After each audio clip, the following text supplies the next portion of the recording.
U.S. event.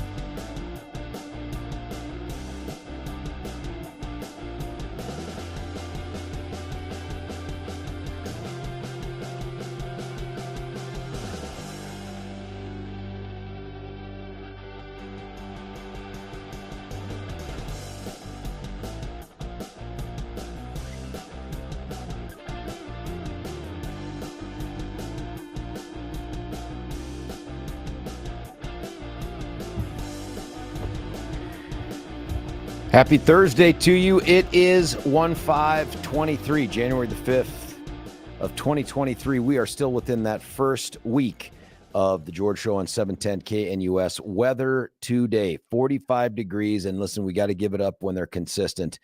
That is exactly what the weather voodoo people predicted yesterday as well. They've changed virtually nothing. Yesterday, they said today would be 45, tomorrow 43, the next day 42. They've stuck to their guns on this. I'm starting to wonder a couple things. One, if they're just tormented by the idea that we're calling them out on these significant changes day in and day out, or if maybe they're getting better at it. I think the other thing that we need to do, and this was an error early on when we started this, is we need to go back in time each day and look and see how they compared to their actual prediction. I just haven't done that. But nonetheless, it's going to stay in the 40s until next Tuesday, according to those folks. And then it'll be 50 degrees. So not bad weather. I mean, it doesn't, honestly, in Colorado, if you grew up here, something in the mid to high 40s feels like if I needed to, I could go shorts and t-shirt for a bit outside. I don't know what you're doing outside in short and t-shirts, but you could do it. It's just not horrible. It's really not until you get down below 40 that things get nutty. But if you're a true Coloradan, and I'm throwing down the gauntlet right there, you could probably go outside for a time, much like you would in warmer weather. Now, listen, I need to tell you how the schedule is going to go today. I'll be with you for two glorious hours until 8 o'clock. And then a guy named Jimmy Sengenberger is going to end up taking over for me. We're looking forward to that. I have a little business deal that I've got to go take care of out in Florida. And so I'm leaving just a little bit early so that I can head out there with two of the kids that I know of, Graham and Jeff. We're going to head out to Orlando. The thing I'm doing is actually in Sarasota, very close, only about maybe, I don't know, hour and a half, 2 hours tops away. And we're going to try to crush some of those parks. Now, we did Universal this time last year. If you remember, we did Universal Studios. This time it's going to be the Magic Kingdom, Epcot, Animal Kingdom, which I didn't even know was a thing, but apparently it's a thing and it's pretty cool. And then Hollywood Studios. We're going to try to crush all those over the period of a handful of days while Dad takes care of a little bit of business here. I'll be on with you tomorrow, by the way. 6 to 10 a.m. You can count on me being here. Billy will be here. I don't think we have yet figured out how to do the YouTube remote, but that's the next step in this evolution. Yeah, folks. That would depend on whether or not you got a camera that you're, And I have laptop. a camera on the laptop, but I don't think that's good enough. I'll ask Probably Mark. isn't good enough. But, I don't think it's good enough. The camera's probably too clear. It probably actually shows my skin as it really is. And I don't think we can make people suffer through that. And speaking of camera, where's your hat? I'm a little. Listen, folks, like here's the deal. We've gone lids every day we've been together since we started the YouTube thing. And I still intend on doing that. Today, I fell down on the job. I had made a conscious decision to wear the t-shirt that I'm wearing. And I'll talk about that in a moment. But in the process of focusing on that top, I forgot the very top, and I left. I've got this thing I keep in the back of the car, one of those little organizer things, you know, and it's got. Oh, I thought you were going to say a sombrero, but no, it's not a sombrero. No, we'll get Cinco de Mayo. We'll break out sombreros. Yeah. But I have this little organizer thing that stays in the back of the little SUV thing, and I keep hats in it and gloves and maybe this or that, the things. And I took it out because I had to load a bunch of Costco groceries, and I forgot to put it back in. So I left it, and I will just tell you, it's a Trash Pandas hat that I like quite a bit, and I will wear that the next chance we're on camera, which is Monday, but I didn't get it. Before we get to yours, because yours is special. Yes. I want to remind people, if you don't know what we're talking about, it's because you're recently released from prison and you now have access to an AM radio or you've downloaded the app recently. We have a show that is simulcast on something called the YouTube. If you have the YouTube app, or you're just on your computer, go out there and Google 710 KNUS, the George Brauchler Show, and boom, you're going to get us. Now, the one thing that has changed slightly, maybe this is where Lewis comes in.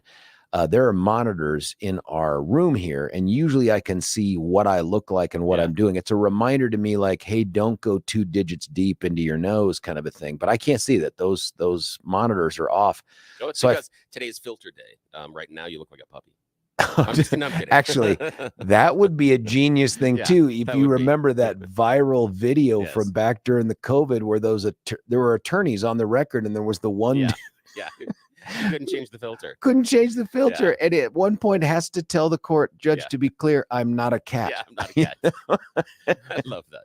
It was awesome. But tell us about your lid since you actually followed the rules, and then I'll tell you about the t-shirt. Yeah, I did. I went the hat today, and this was inspiration because of you yesterday on the Washington Nationals. So I went and I dug in the big bag of old memories, and this is a Chicago Cubs hat circa 84-ish. Oh, nice. Yeah, my mom went and traveled to Chicago for a thing from an alumni school she went to, and she came home with this basic trucker hat. It is the old school, mesh snapback trucker hat, and the sides here, it is the mesh, and it's itchy because it's that old. And I never really wore it. At the time she brought this home, I was wearing hats like this.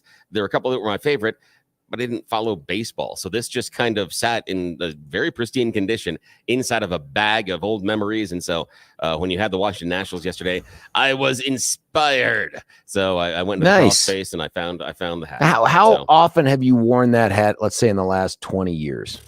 This may be the first time. Yeah, see, that's And that's a commitment. It's the old trucker hat, so it makes me look like I have this enormous noggin. I already have like a large spoiler alert, buddy. Style of head that is just, it doesn't look like it fits my body, and this makes it look even worse. So yes, I love the story because anything your mom gets you, you're loath to throw away, especially later in life. Yeah, because if she ever asks, hey, what about the yeah, you don't want to have that conversation. Yeah, and I don't know. I'm a sentimental guy. You've admitted to being a kind of an amateur hoarder. Yeah, I am. Much to my wife's chagrin. Yeah. I hate to get away. And again, that's totally different. Out of our family, I am that guy. Everybody else seems to be able to get rid of stuff that's meaningful. I make the little noise when I see it in the tram. I'm like, but that thing is,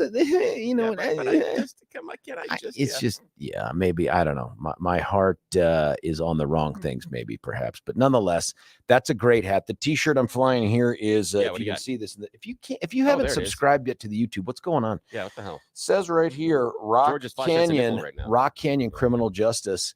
Now, a friend who runs that program is a former police officer, and he asked me to be on their advisory board, which honestly, and if he's listening, you need to know this, I don't have to do very much. The only thing I really had to do was I helped to coordinate what I hope was an awesome tour of I'm not, just for the FCC people, I'm not saying something wrong. It's just how UMFCL is pronounced in the law enforcement world, the umfuckle.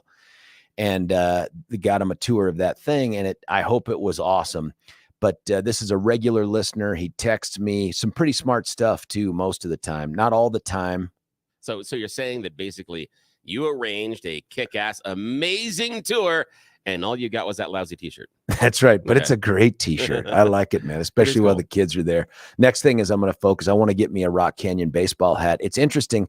They don't seem to really capitalize on selling the stuff in the way that you would think any school that wanted to make money did. It's probably because it's a partially government-run operation, but it's seasonal. Like if you want to buy a baseball cap, like a legit one, you almost have to wait until baseball season. Same thing, like a football t-shirt, you kind of have to wait till it just feels like that's the cycle they have. It's not very marketing friendly, but whatever. It's a school. Because we wear hats year round. Did they know that? I don't watch the show. I think it might be a student/parent led thing. Oh, so it could be a fundraiser thing. And those people are probably not business minded. And I don't mean that to knock them, but I just don't feel like that's how they're built. They also could be doing them in small runs, because I remember back in high school, we did a thing that was a fundraiser for an event, and it was just sweatshirts that had the logo on the front. That's probably it. And it was small run. And that was the issue, is we could only get 250 to 300 at a time. And so you didn't go and order 1,000. So, yeah. And you always hate to hear that little message from the school that they have the runs. You don't want to hear that, because that's not at all. Probably something that anyway. Especially because that toilet paper sucks. Listen, again, for folks that tuned in earlier, and by earlier I mean, oh man, back in the April, May days when we were first making the transition, you know that you choose the news, and the Thorpe Report were things that dominated that first segment. We've kind of moved away from that. Actually, I like that better, because I kind of want to get caught up on the business of the day and what you've been doing and all that. For me, it was on the way to travel, something always pops up. Graham had a little bit of some kind of an eye infection thing. So you got to get in the car and drive to Walgreens and get the after hours doctor prescribed eye drops. I mean, isn't that just life, man? What I don't understand is, maybe empty nesters are living their best lives. But if you've never had kids, and no knock on you if you haven't, but if you've never had kids, what is your evening like, right? Yeah. Like, are you bored? Is that why you're so well rested? Is your stress level at hovering around a 0? Because, it's sitting down to dinner and then something pops up like, oh, you know what? I need this for tomorrow. And you're like, what the, or, hey, I forgot this thing at school. And you're like, get in the car, like. Oh, my daughter the other night, it wasn't last night, it was the night before. She's like, oh yeah, I'm out of contacts. But what? Pardon? Right. When did you notice? It's like, it's these things are daily wear. I had a feeling you were counting them down. I mean, there were some signs in your room in the bathroom before we got to this moment that you're out of them. But, is it like underwear where you can turn it inside out and get another day out of it? No, unfortunately not. But the thing is, I would have thought that she would have considered bringing this to our attention earlier, only because she then has to wear her glasses, and she hates wearing her glasses. So I would have thought there would have been some motivator there, but evidently not. No. But that is the life of a parent. I mean, I don't get how other people live. Yes. I'm starting to look at people who don't have kids in a different way. Like, what do you do? Like, what do you do with all the free time? Exactly. Like, how many books a day do you read or something like that? Like, is that why your lawn looks so damn good? Just signing up through, and this too is horrible, websites to get Graham signed up for the season for baseball. I feel like I've taken a step back to 2004. The only thing missing is, before I get to the website, I don't hear, you've got mail. I mean, that's the only thing I'm missing, because these websites are, how about just anything you try to do with certain organizations where the website feels ancient? Another one, the United States District Court. I'm telling you the straight scoop here on this. This was I had to call another attorney to do this. Biannually, there's a fee, $60. Okay. Can you just go give them $60? No, I'm sorry. They'll only take it through a credit card online. However, they don't have a website where you just click on something and send them $60. No. Oh my God, no. You have to go in through a specific kind of case system and come up with a pre-designated case number, like you're filing a new case, like you're opening a new case in district court, and then go through a series of screens. I'll bet you it's 10 to click through to get to a screen. I'm like, this is the federal government. What are you spending our money on? Can't you make the website more Amazonish? Like right now, Billy, sitting here talking to you with my left hand, 2 thumb clicks, I can order stuff to be sent to the home from Amazon. Yeah, absolutely. Not for the feds. We had that experience. It was just last 48 hours. It's funny you bring it up about registering. We are trying to get our second oldest son registered for next semester at school. Now, there are 2 classes, 2 of them, that he needs to have. They're required, and otherwise he's going to have to wait another year to get them, and then he can't get into some 200 level classes. His counselor has already approved that, yes, he should be allowed in these classes, even if they're over full, by not a lot of people. If there's only 1 or 2 extra slots, then he should be given a dispensation. He should also get a priority in the wait listing, and he can't navigate the website. The website's impossible to try to figure out, okay, how many credits are here? How many credits are this and this credit, and why he can't sign up for this? And it was like a punishment system. What school is this, or can we not say because it's going to affect It's Colorado State University. CSU. Oh no, that's And where Trey could end up going. It was a pain. And again, the initial registration is good, but if you have a class you need to get into and you can't get into, it's been an absolute nightmare. Where this is like 2 weeks we've been going on trying to get this. Buddy, I'm sorry. Yeah, partially because the counselor is on vacation, so she is back today. So we are calling. Is the class he needs to sign up for website creation? I wish it or was. development. Yeah, because... it's IT support. Yeah, no. Hey, I know we're going to get to the You Choose the News here, but I found my own. I hope it doesn't ruin yours, but I found one. And again, because I'm not a professional, we're going to have to do this.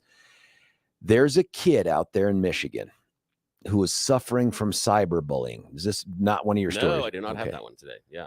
Horrible, vicious attacks on cyberbullying. Complains to mom. Mom complains to law enforcement authorities. Okay. FBI gets involved. That's how bad this thing is. Okay. They track down. This person is using like a VPN, virtual private network. I think I know this story. I know this, but I'm not going to say anything. I'm going to let you give the punchline here, but the FBI gets involved. It's so vicious. And they end up cracking through the VPN and through this teenage bullying stuff online. Who did it? And Billy, it was the mom. The mom. Yep. I remember it was the mom. Yeah, mom was doing it to her own son. Kendra Gail Lakari from Michigan abused her daughter online using juvenile slang to keep herself from being identified. What? Yeah, I remember reading about this one. This is like Munchausen by proxy, but in a weird social media kind of way. That is bizarre. Yeah, and then the steps that she took in order to hide who she was. That was ridiculous. And the fact you look at this and like, it's your own child. Oh my God. And she played along. Not only does she report it to authorities, she even goes so far as she cooperates with the mother of her daughter's boyfriend to try to figure out who the cyber bully is. She's basically Emperor Palpatine from Star Wars. Yes. Playing both sides. Yes, that's right. Playing both sides. Yep. It's one of the craziest things I've ever seen. I can only imagine that it's going to make Mother's Day awkward. Yeah, that and Thanksgiving and Christmas. And what does that do to a kid? I mean, poor girl, it's not just the cyberbullying, right? Like that would be devastating. But the person you trust the most in life, a parent is supposed to be the safe place to go no matter what. I mean, I see it in court all the time. Some kid, like even this dude, Mr. I stabbed to death 4 Idaho people, even his own parents are like, can't believe he did it. We love our son, blah, blah, blah. You know what I mean? You expect that. The guy that killed the girl that was trapped on cross country last year. Laundry, Brian Laundry. Yeah, exactly. His parents covered for him for weeks and helped him. But this is like, what? Yeah. This is the one where you go and live with grandma, grandpa, aunt, and uncle, something like that. How do you rationalize that? I mean, I get a spouse hiring a hitman to kill their spouse. I mean, that kind of stuff, you see that in the papers. And I know my wife has considered that at least a dozen times. Listen, Billy, and can you please tell her to stop calling me? I don't know any hitmen. I just don't know them. I thought you were the expert. I get that because there's some kind of a different kind of an emotional connection, but the idea of targeting your own kid for vicious cyberbullying and knowing that you are getting the law enforcement authorities of I was going to say the balls, but I don't know if you can say that to involve law enforcement to say, oh yeah, let's go get this bastard. Oh yeah. Knowing it's you thinking, well, I've got the VPN. They're never going to find me. Like, no, yes, they will. The FBI steps in and they're like, I don't know. This feels like another Glass Onion kind of Netflix movie we've just blown up here of sorts. I mean, I saw this article and I thought it has to be fake. Just nobody would do this to their own kid. Yeah, I thought it was fake too first. And like, no, this is real. Insane. And it makes me feel pretty good that one, I didn't step on You Choose the News. Yeah, good job. But two, it is one of the bizarre ones. Listen, we'll cut away for a break here. We'll come back and we'll do the Thorpe Report and You Choose the News as we get into the 6 o'clock hour. And 7, of course, we're going to be joined by Dick Wadhams. Now, I had Rich Wyatt teed up to come on and talk about some stuff that has been discussed in the news, some stuff that he had said even on this, well, not this station, another podcast, I guess, from some folks that used to be on here, some friends, Chuck and Julie. And I wanted to talk about what was discussed there, but Rich ran into some horrible house thing that took place last night. So I got this late night text and I feel horribly for the guy, especially during this weather and I mean colder weather with what happened. We're going to try to get him scheduled on at some point, but we'll have Dick Wadhams on in the 7 o'clock, 8 o'clock hour is going to be Jimmy S. And he'll take over through 10. And then, of course, tomorrow I'll be back from 6 to 10. I want to tell you before that, though, about Dan Kaplan. We don't normally get a chance to do some live reads during the 6, but I'm going to do them here today because it's important for you, if you're a 6 o'clock hour listener, or first hour podcast listener, to hear about maybe, and I say maybe only because can anyone be 100% certain of anything? I'm about 99.9% certain. The longest lasting, highest performing civil attorney out there is a guy named Dan Kaplan. He's a friend of mine, friend of the show. You've heard him. He used to be on the station, used to be my boss. What I appreciate about being able to do a read for Dan, and this is a read, is that I can speak from a position of not someone who's just like, hey, meet Dan Kaplan and they're going to invest in the radio show to advance. That's not it. I chose to go work for Dan based off of his reputation and the fact that he had hired to be one of his partners. I guess hired is the wrong term, to go into business together back 15 years ago. And over the 2 years I worked for Dan, I learned a ton, not just about the practice of civil law, but about the guy himself and how he runs his business. And there's probably a way for Dan to make so much more money on the back end than he does. But honestly, that's not where his head is. It's crazy. This is a guy who does not think about how the firm spends money to get a client into the end zone on their claim. I mean, he must be a good businessman because he's been doing this for 30 plus years, but I never once heard him ever say, what will that cost? Not a single time have I ever heard him say that. I say it all the time. I say it to Billy when I go to get another cup of coffee. What do you think this costs? Dude doesn't do it for anything. And that's because his heart is very, very far from his wallet. His heart is in the place that you want it to be if you're hiring a champion to go fight for you in court. And so if you've been hurt by someone negligently, recklessly, hell, even intentionally in some cases, give Dan a call, 303-770-5551. He and his partner, Babar Waheed, have been crushing it for decades. Now, Babar, not decades, Babar at least 15 years, because I tried Babar's very first jury trial with him, which, yes, we won because Babar's an awesome trial attorney, and he pulled me across the goal line. But these are the folks that you want to call if you need a champion when you're hurt. I don't think Dan either gets all the credit for all the great outcomes. Back to back multi-million-dollar verdicts for his who does that? You know, largest outcome against a trucking company in the history of the state of Colorado. They just don't do big stories on stuff like that, but it's real and it's out there. And you can have a conversation with Dan about it. Go check him out at dankaplanslaw.com. Kaplis is spelled with a C, C-A-P-L-I-S, dankaplanslaw.com. When we come back, it's going to be the Thorpe Report. You choose the news and the rest of the good stuff before we get into Dick Wadhams. It's George Brauchler on the George Show, 710 KNUS. Want to take your favorite radio station wherever you go? Well, now there's an app for that. No matter where you are, stream your favorite shows. Tap the app to listen to podcasts. Talk back to your favorite local hosts. At the tone, leave a message. Call the show. Set your alarm. Enter contests and win prizes. All in the palm of your hand. Available now for iOS and Android devices in the App Store or Google Play. And best of all, it's free. Download today.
He is stretched out, limber, ready to take the helm. George Brauchler on the George Show, 710 KNUS. It's that time of the show, folks. Buckle up. If you're in a car, it's time to pull over and just close your eyes and soak it all in. It's the Thorpe Report, and you choose the news with our good friend William Thorpe. Billy? Hey, good morning, sir. Yeah, I'm all stretched. I'm ready. I did the downward dog in the thing there. Is that what that was? Yeah. I know. I thought you were posing for something else, Oh, but nonetheless. Well, I was. I did have to. That's for the OnlyFans, but we'll talk about that later. All right. Here is our news this morning. Denver grand jury has indicted a Denver police officer on 2 felony charges in a police shooting of an armed suspect that ended with 6 injured bystanders. And that happened in lower downtown last year. Officer is also facing additional 5 misdemeanor charges. Denver District Attorney Beth McCann announced the jury's decision yesterday. 3 Denver officers were involved in the July 17th shooting. Only one is being charged. That officer is Brandon Ramos. He's going to face 2 counts of second-degree assault, reckless and reckless charges, so it'll be a felony. 3 counts of third-degree assault, knowing or reckless.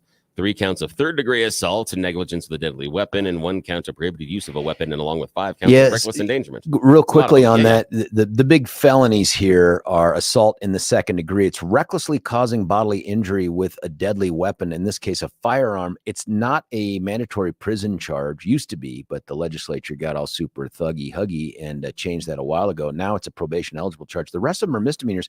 If you look at the indictment, and I have, all the names of the victims are blacked out. So it's hard for me to tell if the third-degree assaults, which are misdemeanors, are just different theories of culpability for this guy on the same victims. Like, well, maybe the jury won't, but I find that hard to believe. I don't know if third-degree assault here is a lesser included charge of second degree, but it is interesting. The rest of them are all misdemeanors, and this one has always haunted prosecutors.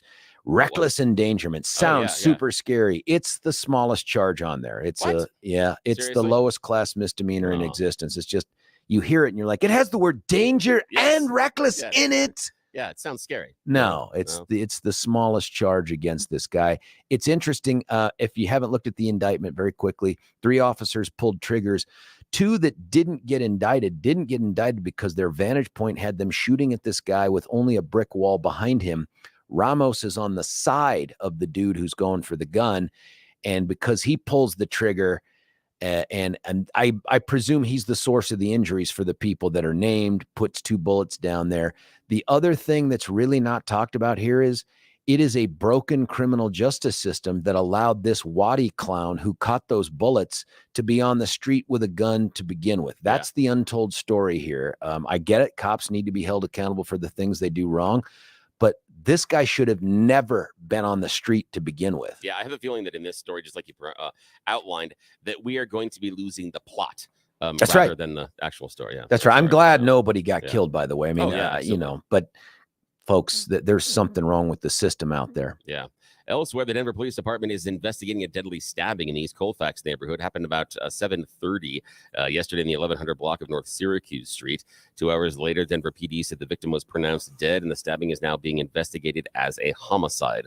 A man was sentenced to 2 consecutive life sentences without the possibility of parole yesterday for murdering an Aurora couple who responded to a used car ad. This was an odd one. Back in August of 2022, 20-year-old Kyrie Brown posted a vehicle for sale on the Let Go app, a sales platform. We talked about this one. We did. You remember that? Yep. And then the 39-year-old man shows up, talks to him about buying the Toyota RAV4 SUV, but there was something wrong with the title. And again, this is at 11 o'clock at night. So they drive. He has a question about the title. The car is actually stolen.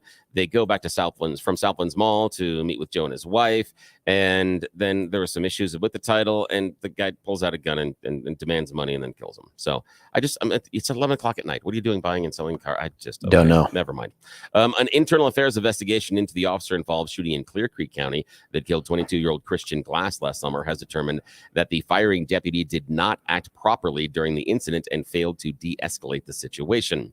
A federal judge has ruled that Denver Public Schools must lift their ban prohibiting a man who co-founded one of its schools from being on school property. That's Brandon Pryor. He sued the district after they issued the ban in December. A federal judge said the district's ban on Pryor couldn't stand. The district has since now appealed that decision.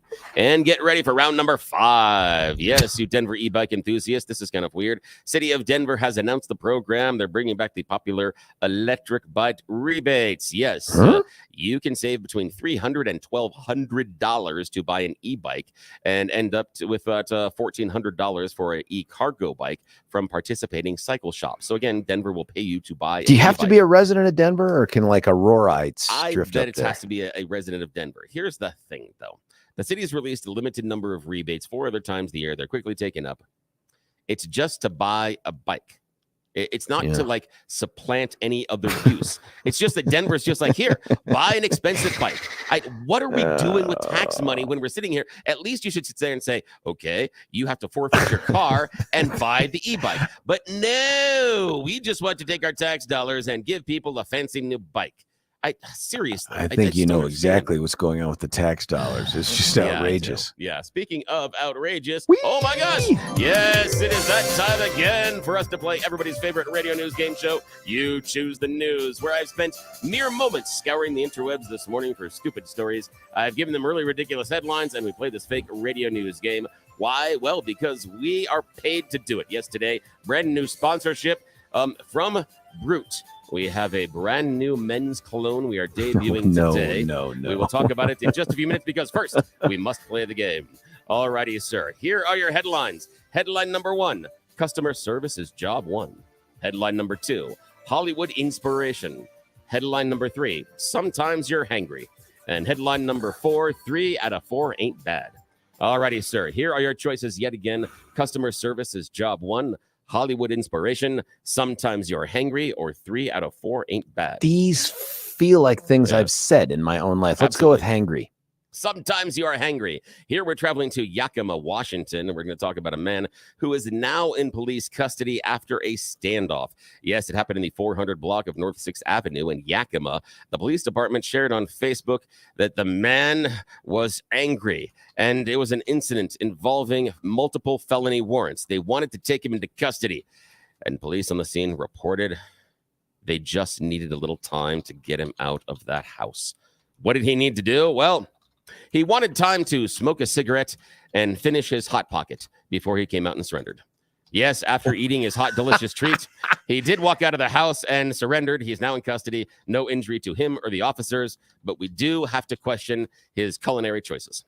Hot Pocket, really. Listen, the Hot Pocket thing, there's something to it. No, there's not. No, there is. It's awful. Listen, and nobody is saying you're going to get healthy eating Hot Pockets. Nobody says you're going to get food eating Hot Pockets. But the idea of taking something that is at least arguably pizza-like and sticking it into something that you can hold in your hand without the... I'm telling you, I've got kids, boys too, which tells you I've got 10 to 12 of those in the freezer right now. The problem is you've got that stupid little crisper sleeve, and then you put it in the microwave, and then you do it. And then inside your Hot Pocket, you have 2 temperatures, ice cold and molten lava. And they're right next to each other. It doesn't make any sense. So you're sitting there going, this is cold. I've burned my face. It's just awful. They're horrible. They're awful. That's awful. Well, the guy that made the decision to eat the Hot Pocket was the same guy who made the decision to commit the crime. Yes, so again, questionable choices. Speaking of questionable choices, your choice number 2 this morning.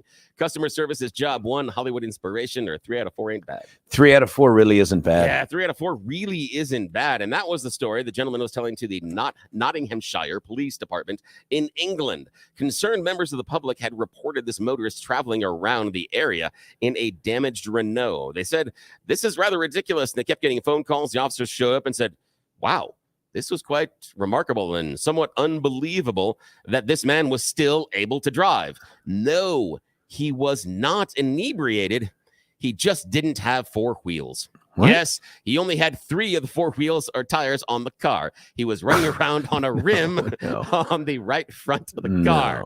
Yeah, so they informed him, well, this car isn't going to go anywhere. It's actually prohibited for being on the road for only having 3 out of the 4 available tires.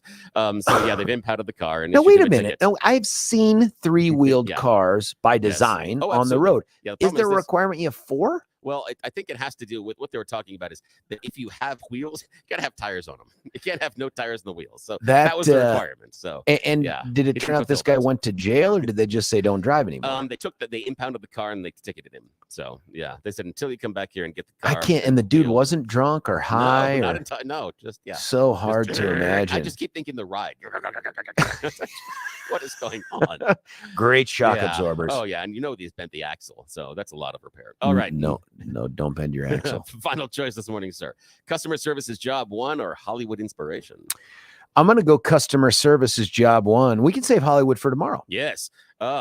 Customer service is job number one. And that's at least what a Toronto family found out from Sunwing Airlines. Yes, Sunwing flies out of Mexico. This family with a 5-month-old baby were in Mexico on a wonderful holiday trip just before Christmas. But what happened? We had those winter storms, and all of a sudden, all the airports shut down. And this is where Sunwing's customer service flies into action because, of course, they have been trained to be professional, to understand the customer's problems. So the gentleman said when he contacted Sunwing about getting back to Toronto, the customer service person said, "Stop complaining or I will leave you in Mexico forever." Oh, no way. Yes. The man said he was absolutely devastated. Guy could just walk across the border. What does he care? The fun part about it is that interaction was caught by another passenger on cell phone video. So the customer service agent cannot deny this conversation happened.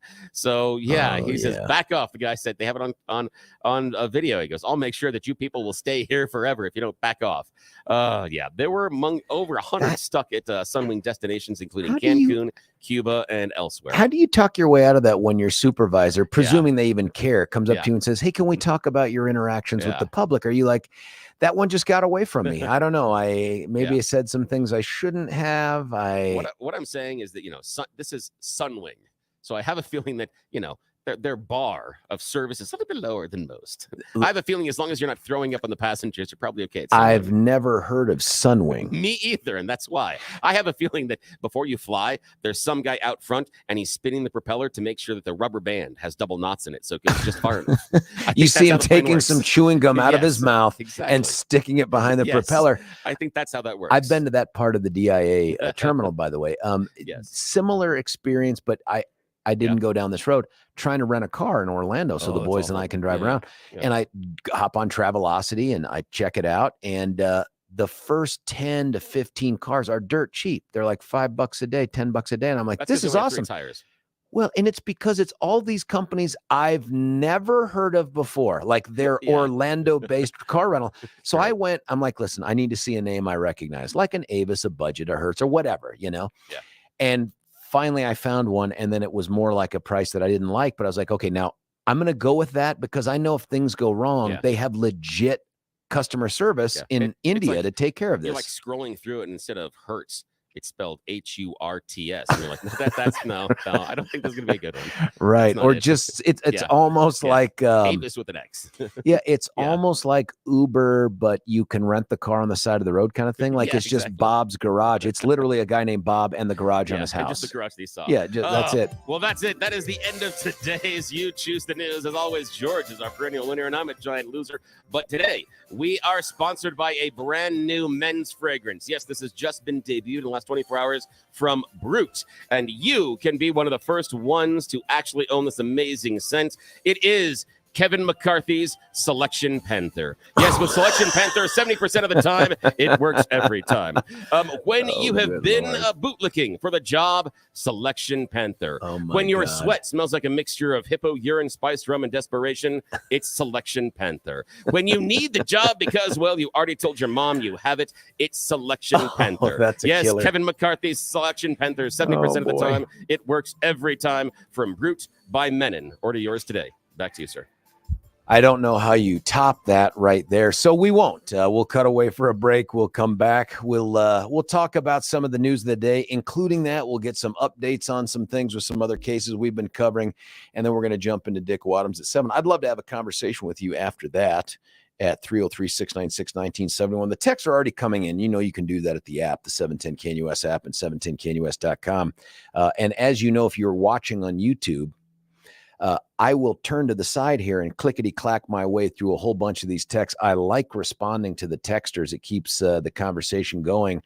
But I'd prefer it if you picked up the phone and gave us a call. That number, again, 303-696-1971. If you're the millionth caller, Ginsu knives. That's it, Billy. They're used. They're in Billy's house, but Billy will send you what's left of his Ginsu knife collection. It's George Brauchler on The George Show, 710 KNUS.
George Brauchler right back with you here. Final segment of the 6 o'clock hour at 710 KNUS. Updating you on a couple things here. Mr. Stabby Stabberson out of Idaho can be returned to Idaho immediately because he waived extradition. We talked a little bit about that and whether or not it made sense to do it. His public defender who was appointed said they were going to do it. Sure enough, they did it. And the last thing I read was he could be back in Idaho within 72 hours, perhaps less. The key thing for us with that is, and I mean us as consumers of this information, I mean, we're interested, it's fascinating, is that according to the district attorney, who I discovered is the longest serving elected district attorney in the state of Idaho, and it came as no surprise to me when the person I was chatting with online, who I know out in Idaho prosecution world, was like, no, this dude has done some homicides and stuff and big cases. I mean, and I said, that makes sense because when I saw him do the press conference, calm, cool, collected, comprehensive. I mean, this dude covered all the Ks. It's actually C's, but nonetheless. So we're going to get that affidavit, according to him, once this guy makes his first appearance in court. I'm not sure exactly when that could be. Oh, I was going to do the court TV legal analysis tomorrow for some of this too, but as you know, I'm going to be tied up today as well, but I'm going to be traveling. But I'll keep you informed of that. This is a fascinating case. I'd love to know more about it. And the prosecutor in me wants to prosecute this case. Now, the other thing, and we'll talk about this with Dick Wadhams as well, and I want to get your feedback. We're at day 2 with no end in sight for this whole who's going to be the Speaker of the House. It's not a big deal. It's just the number 3 in line of succession for President of the United States. Not a huge thing to determine who's going to run the House. It's not like Congress is frozen in place and can't do anything, including swear in new members because of that. Somebody texted in, by the way, a brilliant question. Do they get paid? Do they get paid if they're not sworn in? Do they get paid for the time that they're goofing around? I don't know. I kind of hope the answer is no. Like if they never got sworn in, what if they went a week, 2 weeks without getting sworn in, which means they took action on no bills, no investigations, no nothing. What are we paying them for? To hang out in DC? They got offices we're paying for. They got, I don't know. It's interesting stuff. Now listen, Dick Wadhams is going to be on. We were going to have Dick on later in the hour because we were going to have Rich Wyatt on. Rich, I'll text him again, but I get the feeling he is caught up in some badness there, trying to fix something that went bad last night in his home, but we'll get him on. Dick is going to be good for a conversation here and hopefully for some questions there. In fact, I haven't even asked Dick this, Billy, but if Dick was willing to take questions, I don't know that he's ever done that. We'll check, folks. We'll check. Otherwise, you can text us. I'll ask questions as well. Can I tell you about a superstar? No, not Dick Wadhams. No, not the other folks that you might think of that get interviewed on here. But one great interview we did was with a guy named Mitch Floria. And in the 6 o'clock hour, you may not hear me talk about Mitch, but I'm going to talk to you about him now. This is a guy who grew up in communist-controlled Russia under a guy named Ceausescu. When he was old enough to, he immigrated legally to the United States, started a family and a business, and it's called The Art of Granite, which is great because the website is theartofgranite.com. Remember, granite has a T in it, but his business isn't just doing the countertops in your bathroom and your kitchen at the highest level possible with granite. It's interesting. It's the art of granite, but they do everything. Quartz, marble, you name a substance. I'm pretty sure they've made a beautiful countertop out of it. So if you're thinking about remodeling the interior of your home, that's got to be one of the biggest ticket items in there to think about. There's one-stop shop. I'm going to save you a ton of time. Get in the car, drive out to I-70, Colfax 6th Avenue area.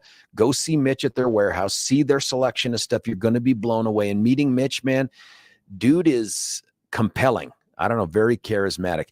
Sign up with this guy and you'll be thrilled that you did. It's theartofgranite.com. Now, if you call the phone number that he has, the brilliant part about that is it rings the phone in his pocket. 303-386-5919. 303-386-5919. When we come back, you and me, but mostly our friend Dick Wadhams, it's George Brauchler on The George Show. You're listening to us right here on the Powerful, and maybe even watching us on YouTube video, 710 KNUS. Want to take your favorite radio station wherever you go? Well, now there's an app for that. No matter where you are, stream your favorite shows. Tap the app to listen to podcasts. Talk back to your favorite local hosts. At the tone, leave a message. Call the show. Set your alarm. Enter contests and win prizes, all in the palm of your hand. Available now for iOS and Android devices in the App Store or Google Play. And best of all, it's free. Download today.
George Brauchler right back with you here on 710 KNUS update here. Looking at the CNN website, it looks like Stabby Stabberson out of Idaho, mass murderer of 4 innocent students, made it to Idaho last night, and he was booked in the, I'm going to say it wrong, Lata, L-A-T-A-H County Jail.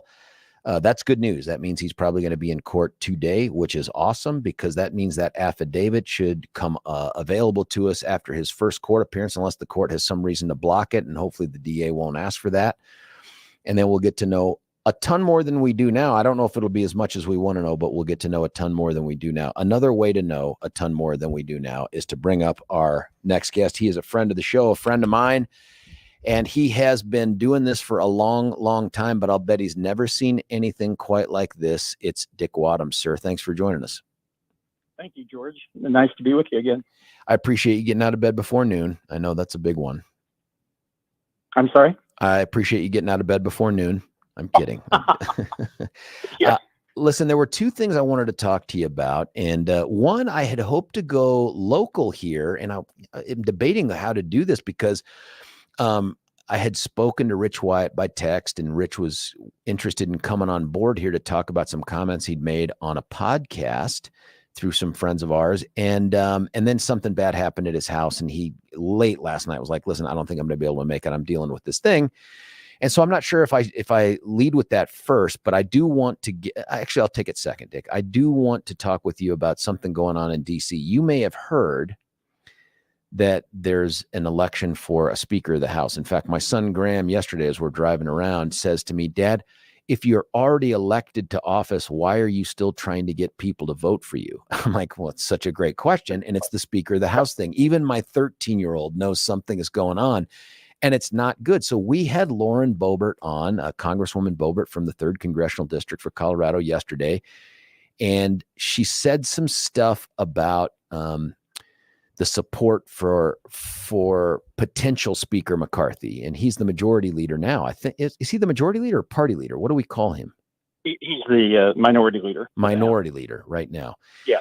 And so at this moment, yeah. Yeah, at this moment. And so I was going to get your reaction to a couple of these things as well as the way forward. But here is something that Lauren said on the show yesterday about about Kevin McCarthy. I think we're past the point of blood oath, and we will take as long as needed to get this right for the American people. I mean, it could be a week. Let's say, I'm making this up, but let's say it's like a week or 10 days or more than that. It could be until the cherry blossoms bloom in DC.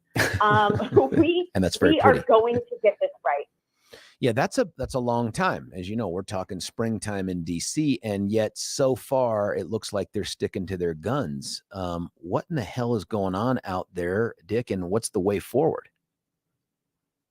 Well, I'm not sure what the way forward is. It does appear, though, that Congresswoman Boebert is truly enjoying the national attention she's getting. I listened to your interview with her, George, and I frankly, I must not be very smart, because I still can't discern what the agenda is of Boebert and the 19 others who continue to vote against McCarthy. What is their agenda other than they hate McCarthy? I mean, they really do. I mean, moving the goalposts has become a cliche in this debate, but it's true. I mean, every time you turn around, they've got another demand. I was reading this morning Chip Roy, who I greatly respect. I think he's a great congressman in Texas, but he was even waffling around. Well, we don't know if we want a certain number of members on the Rules Committee. I mean, it's just they cannot answer their own agenda, what their agenda is, and so and in the meantime, Republicans look like fools. And when you've got Jim Jordan, Marjorie Taylor Greene, of all people, Donald Trump, Newt Gingrich, and now Hannity, all trying to tell these 20 people, get off of it. But I think they're enjoying the attention. I really do. Taking up the cause of the 20, at least in terms of what Congresswoman Boebert said yesterday, it sounds like their stated focus is, we want to change the way we do business here in Congress, that this thing has become so incestuous and so back scratchy, that we can't even get legitimate issues that Americans care about to the floor to have this kind of a debate. And so they list up the things like they want, whether it's the investigation of Hunter Biden or border security, and things that I think you and I would like too, which are like single issue bills. So you can't have all the pork jump onto all these bills. These are some issues that I don't think you and I disagree with. What I don't understand is how they think they're going to accomplish them through this process. There's 20 of them. There's at least 200-ish other Republicans, and yet what they're saying is, you other 200 must yield, or we're gonna bust Kevin into stepping down so that we can get someone else. I think that's what their stated purpose would be. I just don't know how this thing ends. I don't either, George. And what I can't figure out is, what is it about Kevin McCarthy that they don't think he will do the thing that you just listed? I mean, Kevin is a conservative Republican. He has campaigned for Republicans around the nation, raised millions of dollars to help elect this majority, and he has talked about these issues. I'm totally perplexed by all this. And is McCarthy a colossus? No, he is not. But you know what? I think he will be a solid Speaker of the House. He will move the conservative agenda forward, and I just don't understand this power grab by these 20 people. I'm not good at math, George, but I can count 200 people voted for 202, I guess, voted for McCarthy at last count, and only 20 voted for the other candidate. That seems pretty overwhelming to me. I mean, what is the problem here? I honestly don't get it. There's, based on the reaction from the interview yesterday, from texters and callers, my sense is there is a contingent of the party, and it may not be an insignificant contingent, that believes that these 20 are like the Spartan 300, you know what I mean? Standing up against the Persians or something like that, and standing up for what Americans really want. I don't know what that's based on. I don't, and the reason I say that is the list of people that you named who have come out and said, end this, let's move forward with real governance, or at least a real investigations, if that's all they end up doing. End this. The other part of this that I wanted to get your reaction to is this further evidence that Donald Trump's influence in the party is waning? Because here's a guy that put out the call. I mean, even Congresswoman Boebert said on the floor of the House, yes, we got called by President Trump. We love him, however, and it doesn't change at all. And I asked her about this on the interview, doesn't change it at all. You would think that 4 years ago, had something like that happened, this thing is over immediately. Right now, it's like they shrugged it off like, I appreciate that. Thank you. What's going on there? I think that's exactly right, George. I think he is losing influence in the party. And and we saw that when he announced his candidacy for president at Mar-a-Lago. And there was I think there was only one elected official there. Tommy Tuberville of Alabama was the only elected official who showed up. There have been virtually no endorsements from elected officials in the party for his candidacy. Even Boebert has expressed some concern about nominating him again in 2024. And I think so leading up to this, we saw it, and now we have this example of her basically rebuffing Trump on the floor of the House of Representatives, as you said. I think it is an example of that. I look at these situations, and you know them because you've been in the hallways where these things get settled. And I ask myself, what is a potential legitimate way out? Because somebody's got to be able to save face, right? Like if their line in the sand is, we will never move forward until Kevin McCarthy steps down.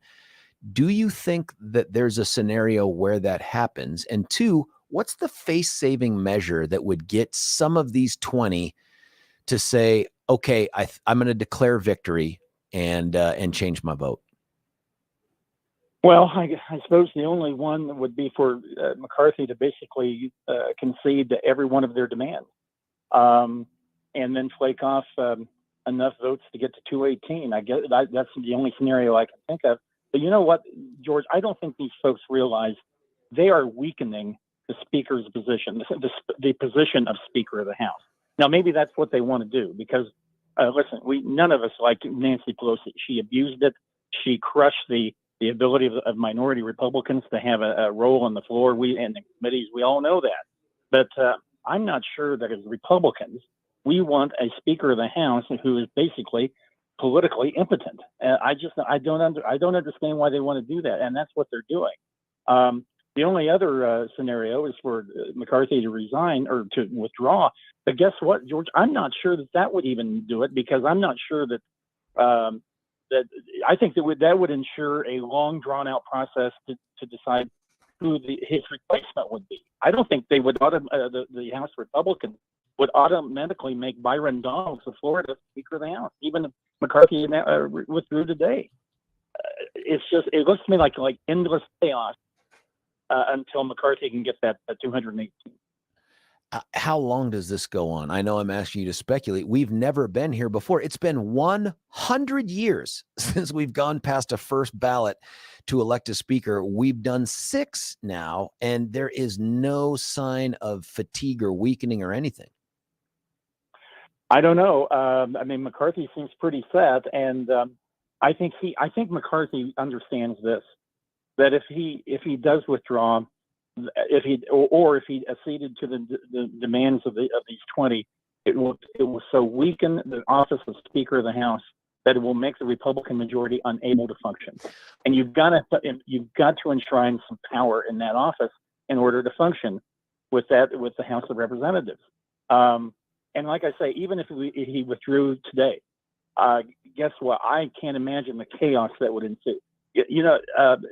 The Republican caucus, George, is not monolithic.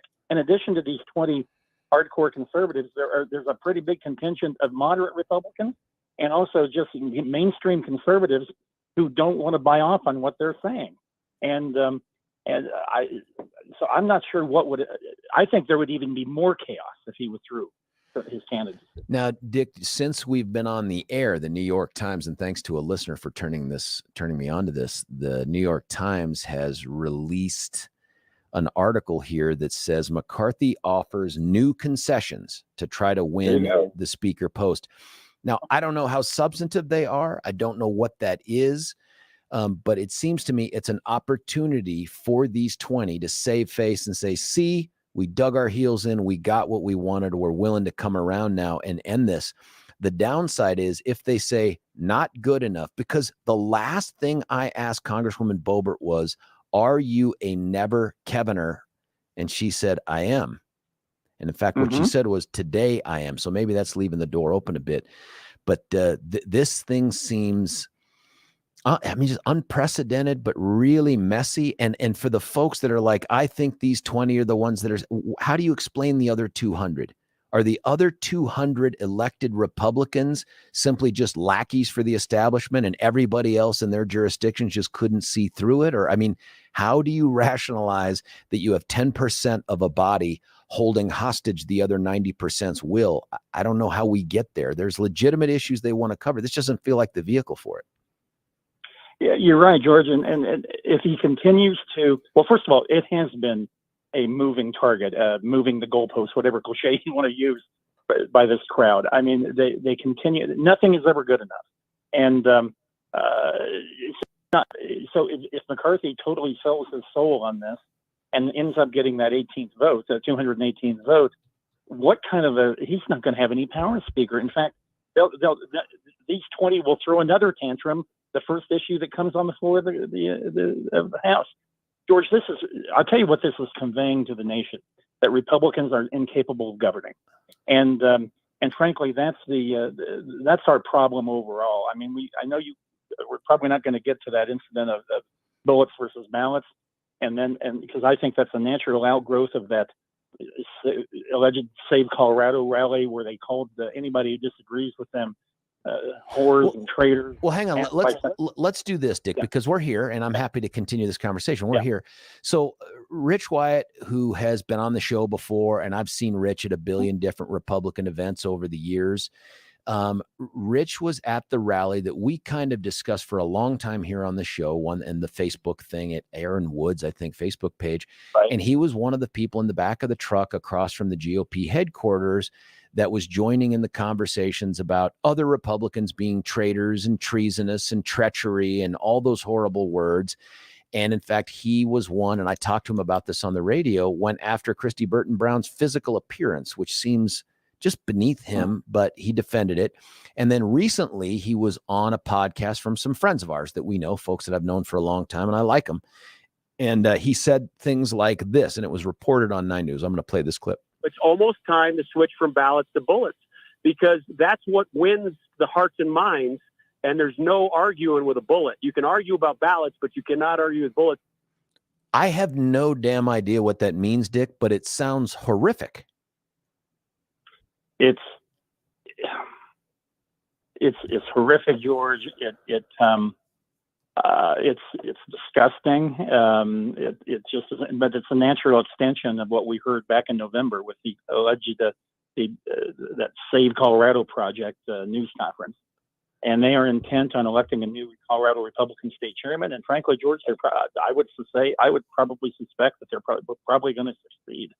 And the trouble is, you throw that in there, and then what's going on in Washington in the House, and it just conveys the image of a Republican Party that is incapable of functioning, that has a fringe, an extreme fringe that is running the show in the party. Despite the fact there are 200 to 20, doesn't make any difference. The fringe is running this thing right now. And the other thing, George, does that crowd, the Save Colorado Project, do they not understand how this state has changed? I mean, I've heard you say this a million times. They don't. Yeah. The state has changed dramatically. It was always competitive, but in the last 10 years, I mean, with 800,000 new people moving to the state, the electorate has changed. And if they think that suggesting bullets over ballots, calling anybody that disagrees with them traitors and whores and asswipes, if they think that appeals to the vast majority of Coloradans, they're living in I don't know where they live, but they don't live in a state that actually exists. Well, and I've heard this part too, consistent with that, and that is, and this is the knock you've heard, Dick. I've heard it too, and that is, well, you're just establishment lovers. You're an establishment Republican. You're a rhino.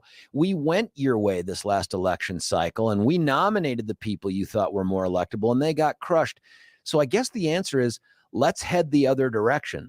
I heard we have some great callers, super smart callers. I just disagree with some of them. And one of them yesterday said, we got to stop caring about what the unaffiliateds think. And I'm like, really? I mean, they make up 45% of the registered electorate. They're only going to get bigger. I think more than half of the next generation are all unaffiliated.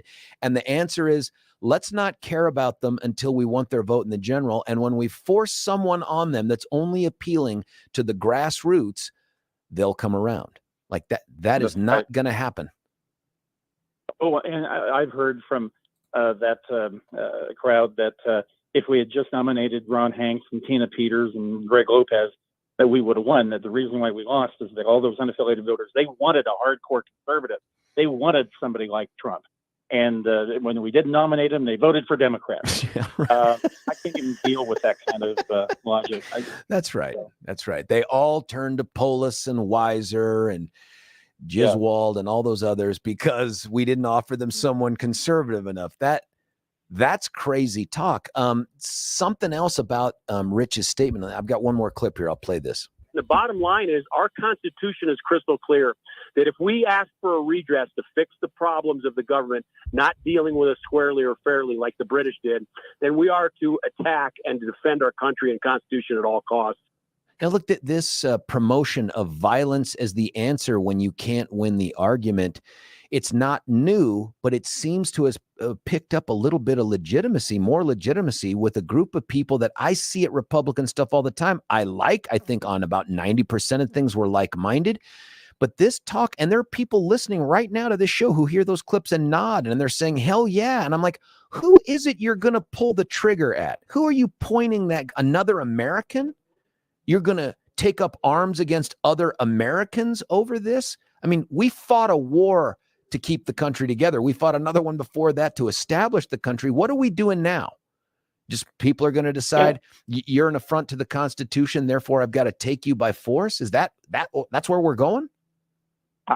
George, it's disturbing. It really is. And by the way, I'm not a constitutional scholar, but I think I heard him say that it is in the Constitution that if you don't like the government, you need to use violence. I think that's what I'm paraphrasing him correctly. I've read the Constitution. I didn't see it in there. Dick, do you have a different version? Maybe yours is the unabridged. I've actually got a copy of the Constitution in my hand right now. When we get off the phone, I'm going to go look for that provision because I can't remember what I read that. So. I'm worried about it because friends of mine, folks and listeners out there who are like, yep. And I think it's easy to say, hey, it's time to take up arms. And two thoughts. One, what happens if the other side, our friends on the far left, come up with the same conclusion, right? Like, yeah, we need to take up arms against all of you religious zealots, you liberty people, you charter school people. We'd be like, what are you talking about? Some would say that maybe that's the civil war we need to have. And I'm like, oh my God, we're not going to be fighting over slavery and what it means to be free. Instead, we're going to fight over politics. We're going to take up arms over politics. It's mind numbing, and it's scary. I mean, it is not. In fact, it's not funny. It is despicable, and I can't. And frankly, the people who are at that Save Colorado project, they seem to enjoy this approach. We attack Antifa. Antifa is disgusting, but this is just the far right version of Antifa, as far as I'm concerned. I think that we're in for a rocky road ahead of us, not just at the national level, but maybe even worse here in Colorado, because what you've described, I see this coming too. And the fact that Christy Burton Brown has made a decision to get back into policy, I got to believe part of this is there's just a level of garbage you're willing to take as a wife, mother, and human being, that you just reach your level and you decide I'm moving on. And there's going to be those who look at this as an opportunity to purge. And I think that the last straw for the Republican Party being a major party in the state of Colorado will be if somehow they can put together a coalition of people to vote to withdraw from the primary system here in the state of Colorado. It's over. You can have your assembly. You can nominate whoever you want. You will become a minority party here for the foreseeable future. And we're on the verge of that already. I agree, George. In fact, I have no doubt that they might be able to elect a super majority, which would be 75% on the state central committee, and not only elect a new state chairman within their ranks, but also to eliminate caucus or eliminate the primaries and just have caucus. No doubt that is a strong possibility. I don't know what to think about that, man. As somebody who doesn't want to believe that his political career is over for the future, and I've gone through the assembly system. That's how I got nominated. That's how I've won. That's how but the idea that we're going to now say to unaffiliated voters who decide who wins, and in the Democrat Party, in the Republican Party, that we don't care about your opinion on the nominee. We'll let you know when you should vote for us. I don't understand it. Believe me, I wish parties were solely responsible for picking their own candidates, but that's just not the law that we have here. And you don't see the Dems rushing to do that either. They know that the unaffiliateds lean their direction. That's why they don't care. They want us to pull in the walls and make this a small convention-sized decision. They don't want the state involved in picking our nominees because they know that will crush us. And George, this is the thing, is that even before this law passed, I think it was 2016, allowing unaffiliated voters to vote in one of the two party primaries, Republicans who won statewide in Colorado were candidates who, during their primary campaigns, like Bill Owens and Wayne Allard, actually spent a lot of time thinking about, how do I win a primary that attracts unaffiliated in the general? Because they didn't want to just be the Republican nominee. They wanted to be the U.S. Senator or the governor. And Republicans who have lost in the state, many over the years, were Republicans who thought, all I want to do is win the Republican nomination. And then they win the Republican nomination and say, what do I do now? Because they've offended the unaffiliated voters who are going to determine the election. And so rather than condemning unaffiliated voting our primary, we should see it as an opportunity to run conservative campaigns that appeal to voters, like Bill Owens did, like Wayne Allard did. Like Cory Gardner did, until he got swamped by the anti-Trump sentiment in 2020. I think maybe the final answer here, Dick, is, and part of me thinks this is what's going to happen anyway, is they should get everything they want. Take away the primary, have your assembly system, nominate the people that you think best represent your specific teeny tiny group of values, and put them on the ballot, and let's see what happens. By the way, who's funding those elections? I mean, who's going to be, who's providing the money for the third party organizations to help those guys win? These are folks that couldn't scrape together $50 during the primary. What makes you think in the general they're going to take on the Democrats tens of millions of dollars? I want to see them win in the short term just so that we can see. And if they're right, Dick, I will come right back out here on the radio and say, you know what? I couldn't have been stupider. I was absolutely wrong. There is a sleeping center-right majority out there that were just waiting for the right Hank Schwangers to get on the ballot so that they could vote for him. But my gut tells me that's not going to happen. Yeah, George, but I don't think they even think there's a center-right majority. I think they think there is a far-right majority in the general election. I really do. I don't think they think the center is relevant. And I'm about to come to your conclusion. I think it's going to happen anyway with the state chair and the state Republican committee and the election and the vote to banish the primary. It's probably going to happen anyway. But you're right. Let's see what happens. Yeah, it's troubling because I think on about 99% of most of the policy issues were real similar, but in how to run an election and how to get a candidate across the goal line and who best reflects. I don't know, man. I think what they want to see is a Congress full of the 20 expanded. I can't imagine being the Speaker of the House for this. I can't imagine how they're going to pass legislation. I don't think they will. I think we're going to have 2 years of, well, we'll see. Dick, we have plenty of time to talk about it. I love that you're willing to come on and answer the questions, and we'll have you back on in the new year. Happy New Year, by the way. Thank you, and you as well. Take care, sir. We'll talk soon. Hey, that was Dick Wadhams, former state GOP chair, a guy who has taken a ton of Republicans at the statewide level in multiple states into election victory.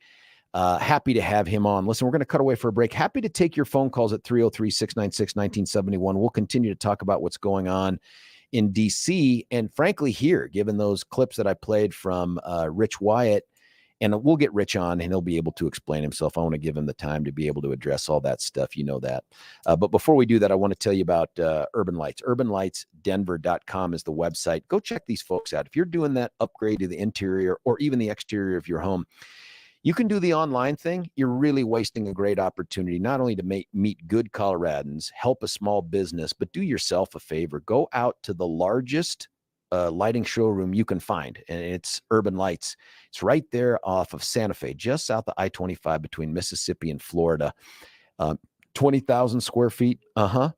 National award winning. Yep. They have such great customer service. That's the thing that people tell us about the most, is they're like, these guys were so helpful and friendly. I found exactly what I was looking for, and I didn't even know what I was looking for when I walked in there.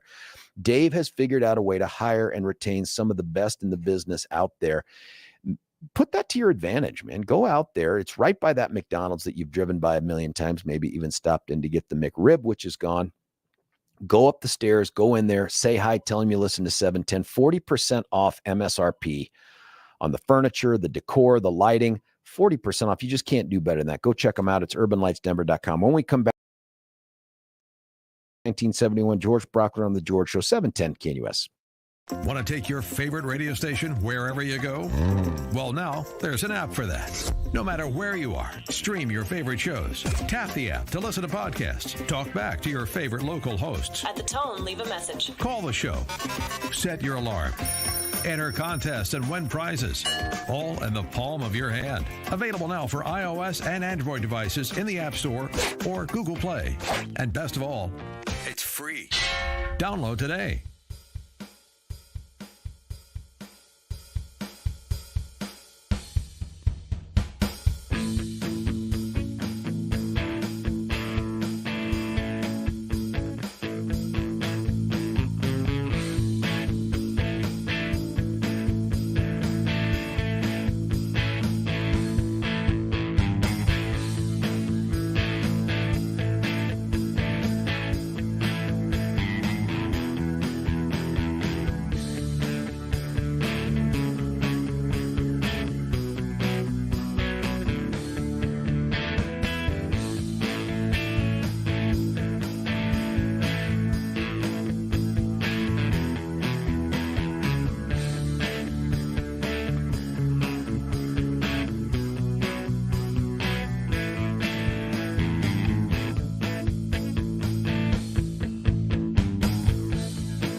who is going to be that savior for the GOP, at least at the congressional level, if there is one? Little Broken-Hearted Savior by BHT and the M's. Local band made it big, loved them back in the college days. George Brauchler with you on The George Show.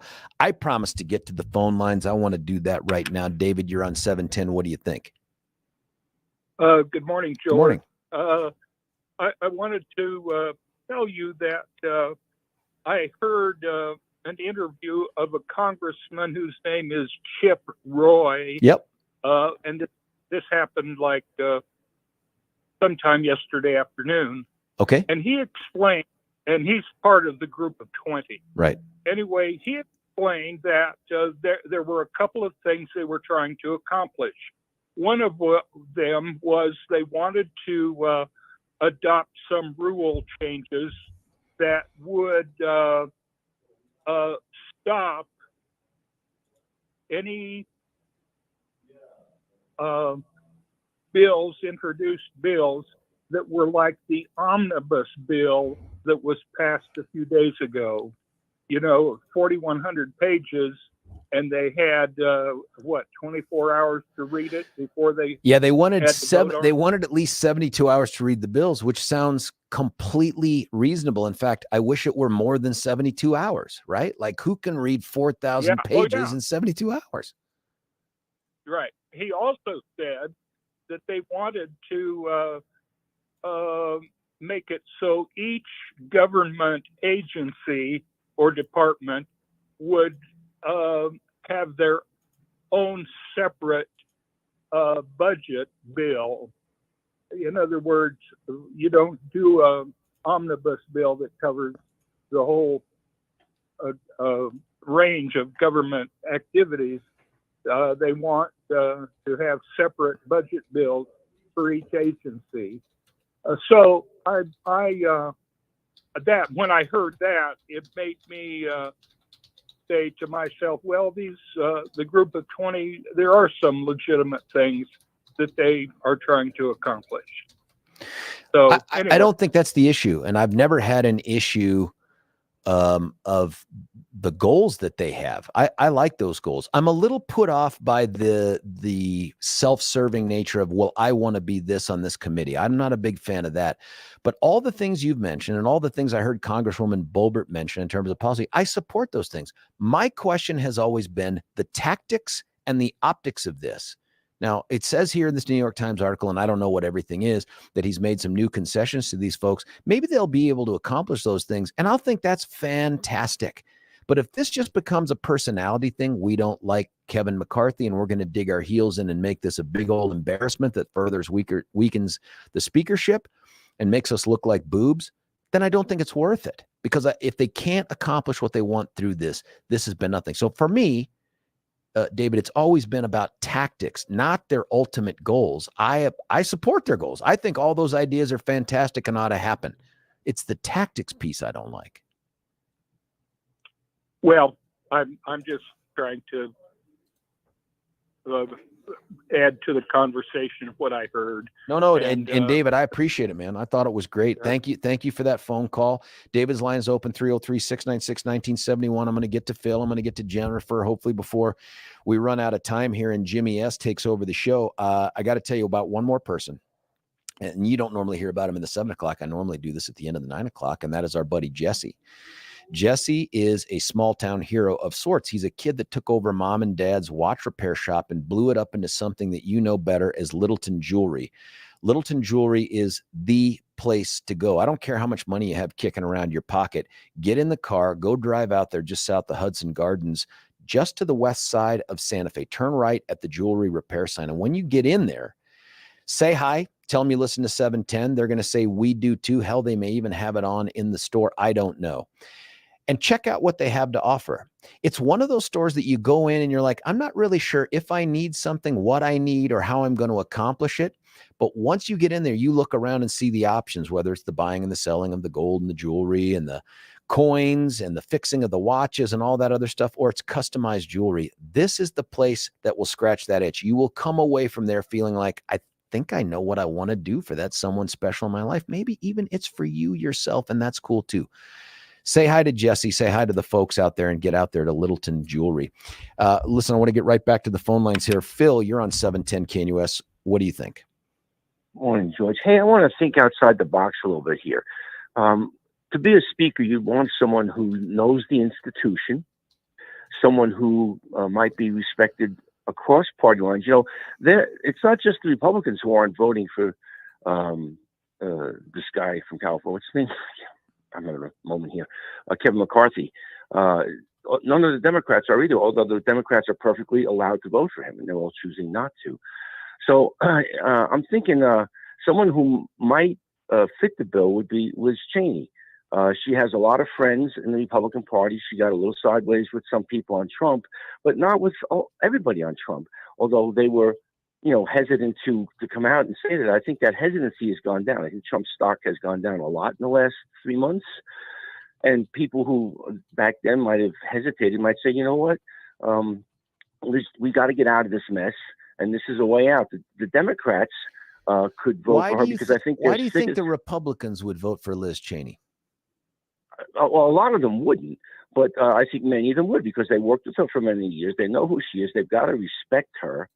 Okay, she comes from Republican royalty, if you will, in a way, and I think she's an honest. People respect her work ethic and her intellectual honesty, her courage to go against the party. I think will probably win stock with a lot of people too. And the Democrats could say, you know what, we're sick of this mess. It's been fun with the popcorn and all, but we got to get serious. And having Liz Cheney as speaker would make Trump drop to the floor, get in the fetal position, spin around and foam at the mouth, which they would. That last part, Phil, I think is true. But I'll be honest with you, man. I don't think there's any chance in hell Liz Cheney can get the votes from the Republicans or the Democrats. Democrats liked her because she was a Republican that was beaten up on Trump, but they don't trust her. They're never going to vote for her. And the Republicans in the party who worked with her, they would never give whatever future primary opponent the ammunition to show up and say, well, guess who voted for the most toxic Republican in the last 20 years in the House? And this isn't a comment on Liz as a person, but as a politician, she is poison for most of the Republican Party, at least in the elected part of the conservative wing. I don't think she could win. Again, I would agree with that 2 weeks ago. I think the dynamic is changing, and they're saying, you know what, everything we believed before is no longer true. We are being seen as the party who can't, get its story straight, and anybody who can bail us out is a good thing. And like I said, the Democrats respect the institution, so I could see some of the leadership saying, you know what, we're not going to get Hakeem Jeffries. We don't really want Kevin McCarthy. Liz Cheney's somebody we could live with. And then if they went for her, they'd only need 10 Republicans to push her over. The Dems are not going to vote for Liz Cheney ever. Never, buddy. They will never do it. You don't see them looking at it saying, hey, we can't have Hakeem Jeffries. Nope. So we're going to get a Republican. No. We might as well help choose one that we can live with. They don't want one they can live with, man. They're as partisan and tribal as we are. And Phil, thank you for the phone call. They want to see us fail. They want to see this dumpster fire of a House. They don't care if McCarthy wins. They don't care who wins Speaker. They know that this is going to be a train wreck, a 2-year train wreck in the public eye with the help of their mainstream media buddies. And they're all in for it. They are here for that kind of love. And now listen, there's a handful of texts out. There's some really good texts in here, but there's a bunch of texts in here that are like, Ben Wadhams has got to go. His candidate's lost. And I keep asking these people, these listeners, these texters, if you're one of them, tell me who would have won in Colorado in November. Tell me who would have won. And here's the answer from one of them. Getz, Marjorie Taylor Greene, Gosar, Santos in Colorado. And then Boebert. And Boebert did win. And as you know, I like Lauren. I like Congresswoman Boebert.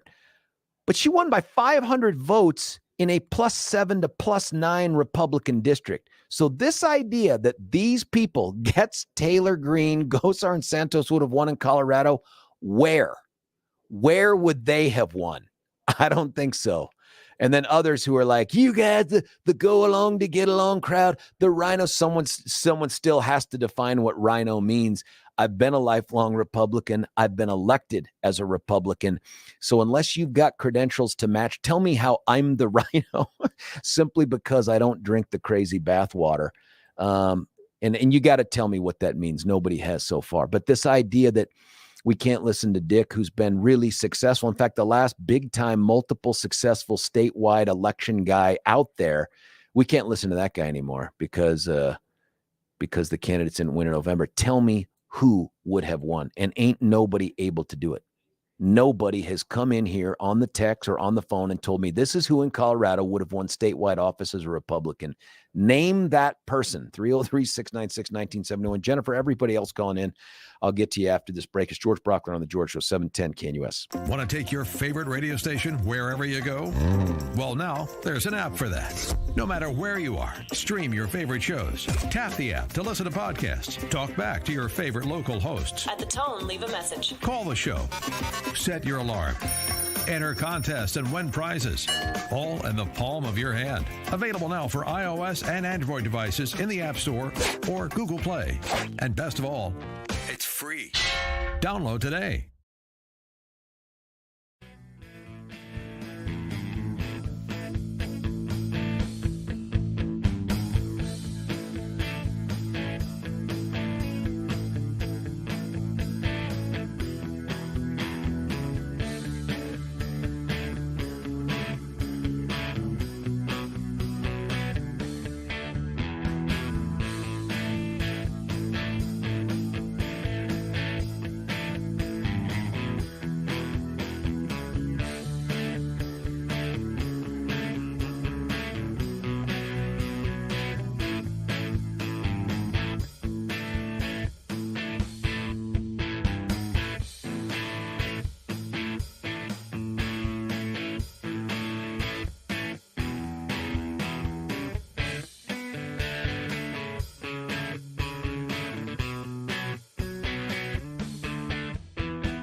George Brauchler right back with you here. Final moments of 710 KNUS. I want to honor the callers. Jennifer, you're on 710. What do you think? Hey, George. First of all, to your texters who think Dick Wadhams is not qualified to speak on this, it's kind of ridiculous. Yes, he's had many winning campaigns. He dug the Republican Party out of debt when he was chair. So it baffles me when you get those texts. But what I really called in about is about the 3rd Congressional District. And you talked about Lauren Boebert losing by 500 votes. It was 546. Wow. So my question is, and I would have liked to have asked Dick this, does that make a difference in 2 years? Do those 547 people swing against her opponent, or do they double down and she comes back? I don't know. I mean, it's early enough in this term. In fact, it's so early, it's not even really her term. That I think things could happen that would change that. But this right here, and again, I'm going to trust her knowing her district better than I do. I'm not from there, and I know you had previously said you'd spent time there too. I don't know. I just I'm sort of a mind right now, Jennifer, where I want those people at the extreme wing of the party to get everything they want, and let's see what happens. And it's a true test, and I mean this legitimately. I hope for the best. And if it turns out they're right and I'm wrong, I'm happy to say it. I do it all the time on the radio. But something tells me we're not going to fare very well going that direction. Well, I agree with you 100% on that. They should have everything they want, and we should let it play out. I'd like to remind you that before January 6th, it was Congresswoman Boebert who was tweeting about 1776. And there seems to be this attitude, I know you're going to have Rich Wyatt on, there seems to be this attitude that this is worth revolution, and this is ridiculous. We're talking about we're losing our country, in Jennifer. History. Hey, Jen, we're losing our country. Thank you for calling. We are out of time. As always, want to get all the callers on. That's the last one I can do, so we'll try again tomorrow. Jimmy Sengenberger, stick around, has a bunch of sound to talk about on some of these same topics, but a great angle. I'll be back tomorrow with Billy. I'll just be somewheres else. Stick around. It's George Brauchler on The George Show, 710 KNUS.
Good morning. It's the second half of the George Brauchler Show. Jimmy Sengenberger in for George right here on News Talk 710 KNUS. And it is good to be with you on an otherwise cold morning. What's up with that snow? Oftentimes still on the streets, just not going anywhere. Thanks for joining us today. 303-696-1971 is our telephone number if you want to join in to the festivities. You can also text into the show on the 710 KNUS app on your smartphone, and we will definitely get to texts. There's one that I see that's relevant to the initial discussion I will have in these upcoming couple of hours. And by the way, you can also tweet at me on Twitter. I'm at Sang Center. That's Sang with an E, not an A, Center on Twitter. And you can email me directly via my show's page. I host the Jimmy Sengenberger Show every Saturday morning from 6 to 9 here on 710 KNUS. You can go to the Jimmy Sengenberger Show page at 710knus.com or also email me via my contact page at jimmysengenberger.com. There's no A, I, or U in Sengenberger. It's all E's all the time.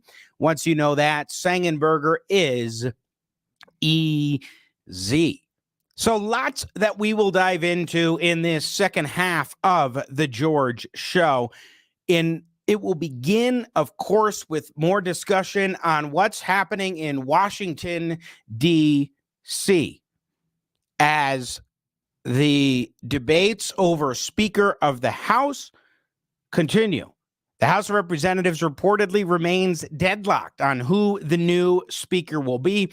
Coming up in just a bit, I will be joined by veteran former congressional staffer Andy Merritt to dive into this issue from the perspective of someone who was there, was involved in the offices of Cory Gardner at a senior level as state director, Wayne Allard as state director, and former Congressman Mike Kaufman as district director, somebody who understands what goes on in these leadership races and more. We'll break down some of the issues with Andy Merritt coming up in just a bit. Of course, we'll take your calls and more. But look, this is something that should be over and done with, in my view. I mean, I don't know that it's Kevin McCarthy is the guy, but they need to get it together. It looks like an absolute bleep show for the Republicans at this point to continue having this go on and on and on. And you're wondering, what is the actual result going to be? When will the people of this country see their elected officials actually get to work? We've got some interesting sound that we will get into here, but I want to pose this, that right now we are seeing a couple of things. One, divisions in the Republican Party. This is something we are hearing and seeing here in Colorado, right at home, a state that now, as of today, I've called home for 22 years. And we are seeing those divisions nationally. We're also seeing, I think, and call me and let me know what you think about this, but I think the influence of Donald Trump is waning. It's starting to wane, and it's not because of rhinos who are being the rhinos that they are and going after President Trump on some regular basis or criticizing him or something. No, it is the likes of Lauren Boebert, Colorado's own congresswoman, always fights for the people of Colorado, trying to limit government, address issues of big tech and more. So much that Lauren Boebert does that is good, and I'm glad that she managed to make it back in to the U.S. House of Representatives. But here's what she said on the floor of the House yesterday. Even having my favorite president call us and tell us we need to knock this off, I think it actually needs to be reversed. The president needs to tell Kevin McCarthy that, sir, you do not have the votes, and it's time to withdraw. With that, I yield. Thank you. Dictating to President Trump on the floor of the U.S. House of Representatives what he should be saying, what his position should be vis-a-vis the speaker race. Now, that's something that is pretty striking, isn't it, for a MAGA Republican leader like Lauren Boebert, who is identified very clearly with the pro-Trump wing of the Republican Party. And here she is speaking really critically of President Trump, saying, yeah, you're my favorite president, but you're completely wrong on this. Now, that doesn't mean that Donald Trump is on the out, but his influence is waning to the point where I think a Ron DeSantis really could benefit, somebody who is popular among the wing of the party that has been traditionally pro-Trump, but who maybe is interested in something different, who isn't just going to fall in line with Donald Trump. What do you think? Is Trump's influence waning? Now, last night on the Fox News channel, this was absolutely fascinating. Lauren Boebert went on with Sean Hannity for about 10 minutes, and I don't even know that you would call it an interview. You would call it a debate, a discussion. I think it was more of a Hannity cable news shouting match. But listen to the tail end of this interview and some of the things that Hannity tries to throw at Boebert and how she responded. Imagine a Congress that stops spending money that we don't have. We are going to get this right, and we are going to get the right speaker, Sean. If you only have 30, to be clear, you will not withdraw. 30 is going to be a beautiful number to reach. But you're telling Kevin McCarthy and the 203 people that support him to withdraw because they don't have 218. That's what you're saying. Look, it's obvious by tonight's motion to adjourn that Kevin McCarthy and his supporters are already getting voter fatigue. And I asked you a simple question, Congresswoman. I feel like I'm getting a liberal. I'm not going to support Kevin McCarthy, Sean. Okay, so even if you only have 30 votes, Kevin McCarthy, you will not abide by what you told President Trump to abide by. Which I don't believe I will be. I feel like we've made progress. Look, I love President Trump. You're not going to turn me on him. You're not going to pit him against me. Not trying to pit him against you. That's what you said to him. And I am standing. I have seen the broken trust. I have seen the lack of accountability. Well, we are getting phone calls saying that we need to stop this. Kevin does not have the votes for speaker. Period. We need to find a consensus candidate, get this right, and get our country back on track. Thanks so much, Sean. He was trying to throw the, well, you're going up against President Trump card, and it wasn't sticking with Boebert one bit. It was interesting, too, hearing Hannity specifically say, you're sounding like a liberal. What do you make of that? I mean, what is he trying to accomplish there? I don't think you can get much accomplished when you have a shouting match like that. But in Hannity's defense, she was cutting in earlier in the interview, and they were each playing in that back and forth. And of course, Boebert likes a good fight and a good tussle, and Hannity does as well. But this divide in the Republican Party over leadership is quite striking. See, Boebert goes on the floor of the U.S. House of Representatives yesterday. And again, she says this. Even having my favorite president call us and tell us we need to knock this off, I think it actually needs to be reversed. The president needs to tell Kevin McCarthy that, sir, you do not have the votes and it's time to withdraw. With that, I yield. Thank you. So Trump, she says, shouldn't be calling her group of 20 and saying, knock this off. Trump should be calling McCarthy and saying, dude, you don't got the votes. You got to drop this thing and move on. And Hannity was saying, well, you're making that argument, oh, he doesn't have the votes, but you're supporting a guy. In this case, it was Byron Donalds. Before that, it was Jim Jordan, who didn't even want it, who can get no more than 20 votes. So shouldn't you follow the logic that you're giving President Trump when you have 200 plus Republicans, colleagues of yours, Lauren Boebert, who are supporting McCarthy? But then, of course, Boebert has her reasons, some of which include changes that they want to the committee process. Yesterday, it was a great interview. George did it in the 8 o'clock hour with Congresswoman Lauren Boebert. And here's a piece of what she told George in terms of some of their demands. We brought him a very common sense offer. He asked us about the committee assignments. We want you on some important committees. Which committees are you willing to serve on? We simply provided that list for him. And then these other common sense proposals, a balanced budget, term limits, a border bill to secure our southern border, amendments to be made in order that reduce the national debt. Very common sense items, and then a few others. And he would not engage in the conversation. He would not have any sort of discussion whatsoever. And so we are to a point now where we have 20 that are not changing their vote for You're one of them. Speaker. I am one of them. And, it's really unfortunate because I told Kevin, I have never Kevin on board with me. I have. That's incredible. Who have gone public. Yes, they have gone public for months saying we will not vote for him under any circumstances. And I got them there and he rejected it. First of all, so many of these reforms that Boebert cited, I think are essential. I heard George talking about it earlier in the show. You should have at least 72 hours, without a doubt, to read a bill before it comes to the floor. Like, that seems like a no-brainer. Advancing single-issue legislation is critical to address pork barrel spending and all the corrupt deal-making that goes on behind the scenes. And there are a slew of other things, many of which McCarthy has already accepted. Now, speaking of Kevin McCarthy, McCarthy is as much to blame at this point, in my view, for what we are seeing in D.C. right now as the 20.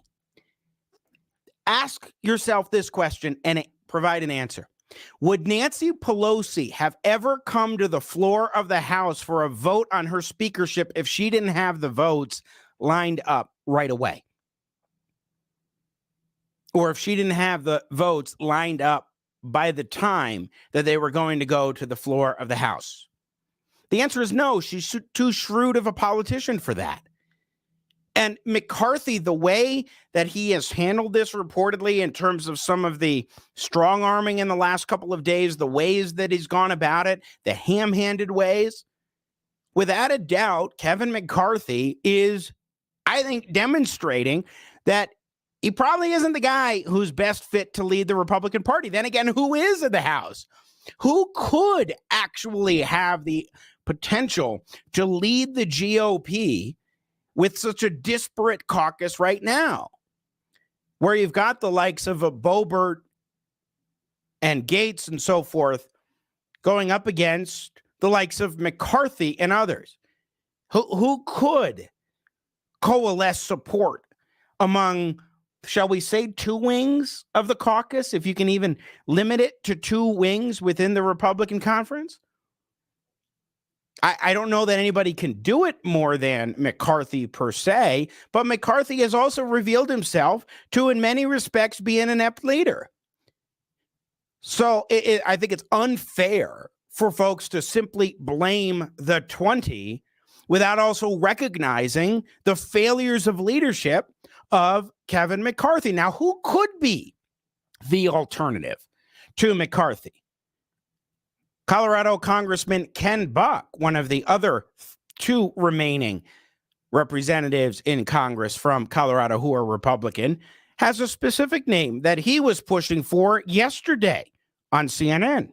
Well, I think the next in line is Steve Scalise, and I don't know if Steve gets more or less. I think that at some point we've got to start looking at the rules and the committee assignments and other things, and just get back to the basics of what their self-interest is in this case, and meet some of those interests and hopefully get the votes. So I think you need to break the 20 down. There are a few of those 20 that just aren't going to vote for Kevin McCarthy, but would vote for somebody else. There are some of the others in that 20 who want changes in the rules, and there are some others that care about policy.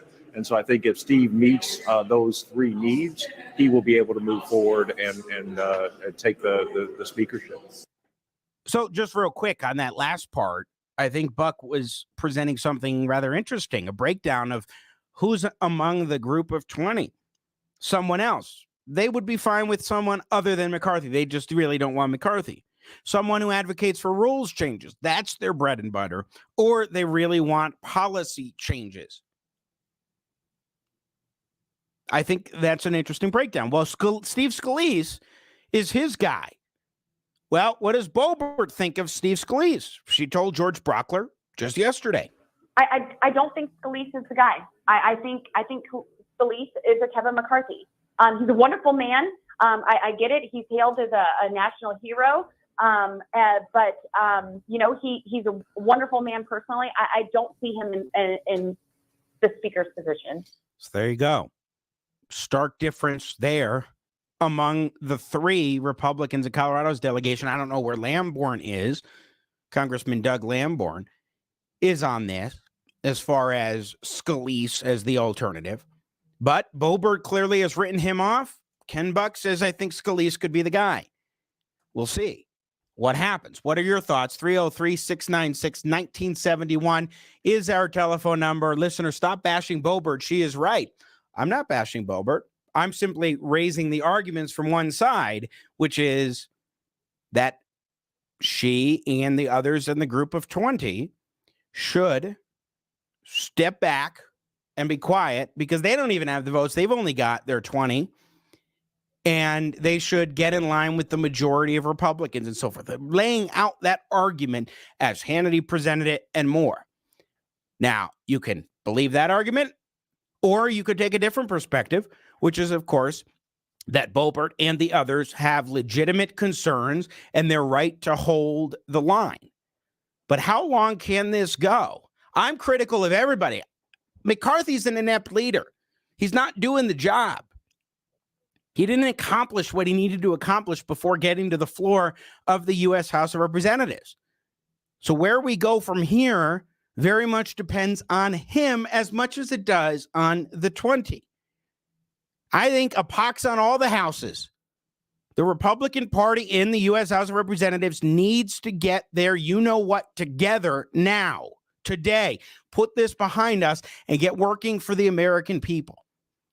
We'll break this down and the latest developments with former longtime lead congressional staffer and Senate staffer Andy Merritt on the other side. Get his analysis, and we'll take your calls and more texts coming in on the 710 KNUS app on your smartphone, 303-696-1971. I'm Jimmy Sengenberger in for George Brauchler for the second half of today's show on Denver's local talk leader, News Talk 710 KNUS. Want to take your favorite radio station wherever you go?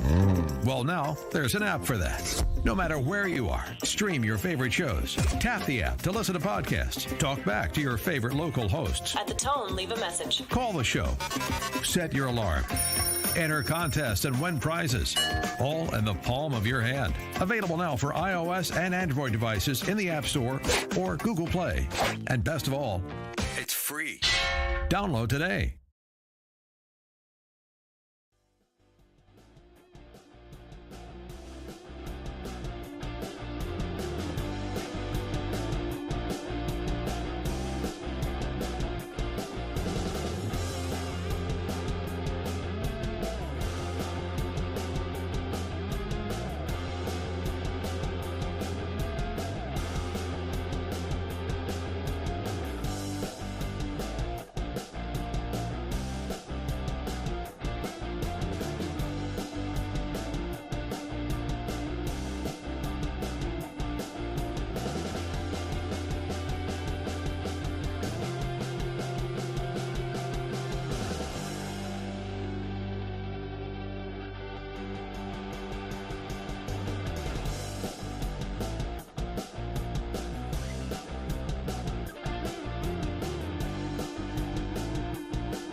Welcome back. Jimmy Sengenberger in for George Brauchler, News Talk 710 KNUS. The floor of the U.S. House of Representatives will once again be overseen by an unelected bureaucrat, the clerk of the House, because we don't have any sworn-in members of Congress yet.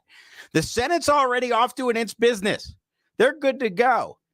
But in the House, they still haven't gotten their stuff together and appointed a Speaker of the House.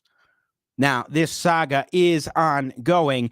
And yesterday, there were 3 more rounds of voting. And consistently in every round, you have 201 or 202 Republicans who are voting for Kevin McCarthy, the GOP leader, as the Speaker. You have 212 votes consistently every time for Hakeem Jeffries, the Democrats all together united there. And in the last several votes, you've had 20 votes for, most recently, Byron Donalds, congressman from Florida, who, by the way, I'm a big fan of. But he's only he hasn't even begun his second term of office since they haven't been sworn in yet. I think that's a little bit too soon for somebody to become Speaker of the House. Of course, they haven't put forward an alternative, the 20, who could be viable against Kevin McCarthy, but we will see. Maybe they'll have somebody today. But yesterday, here's a little bit of sound from the floor of the U.S. House of Representatives in nominating Kevin McCarthy on, I think it was the 5th round of voting. Here's a couple samples of Congresswoman Kat Kamak, who's a native of Colorado, but now another representative, speaking of Florida, of the great state of Florida. They don't sit around their kitchen tables at night saying, I wonder who's going to be Speaker. No, they elect people to come here to do the things that matter, the issues that impact them every single day. And in an era of uncertainty, the last thing they need is uncertainty within this chamber. We were elected to be the voice of our constituents. We are their voice in this chamber. And they didn't send us to be perpetual critics. They sent us to get things done. Diversity of thought is a good thing. It's one of the things that sets us apart from our friends on the other side of the aisle. Yes, diversity of thought is a good thing. But they want us divided. They want us to fight each other. That much has been made clear by the popcorn and blankets and alcohol that is coming over there.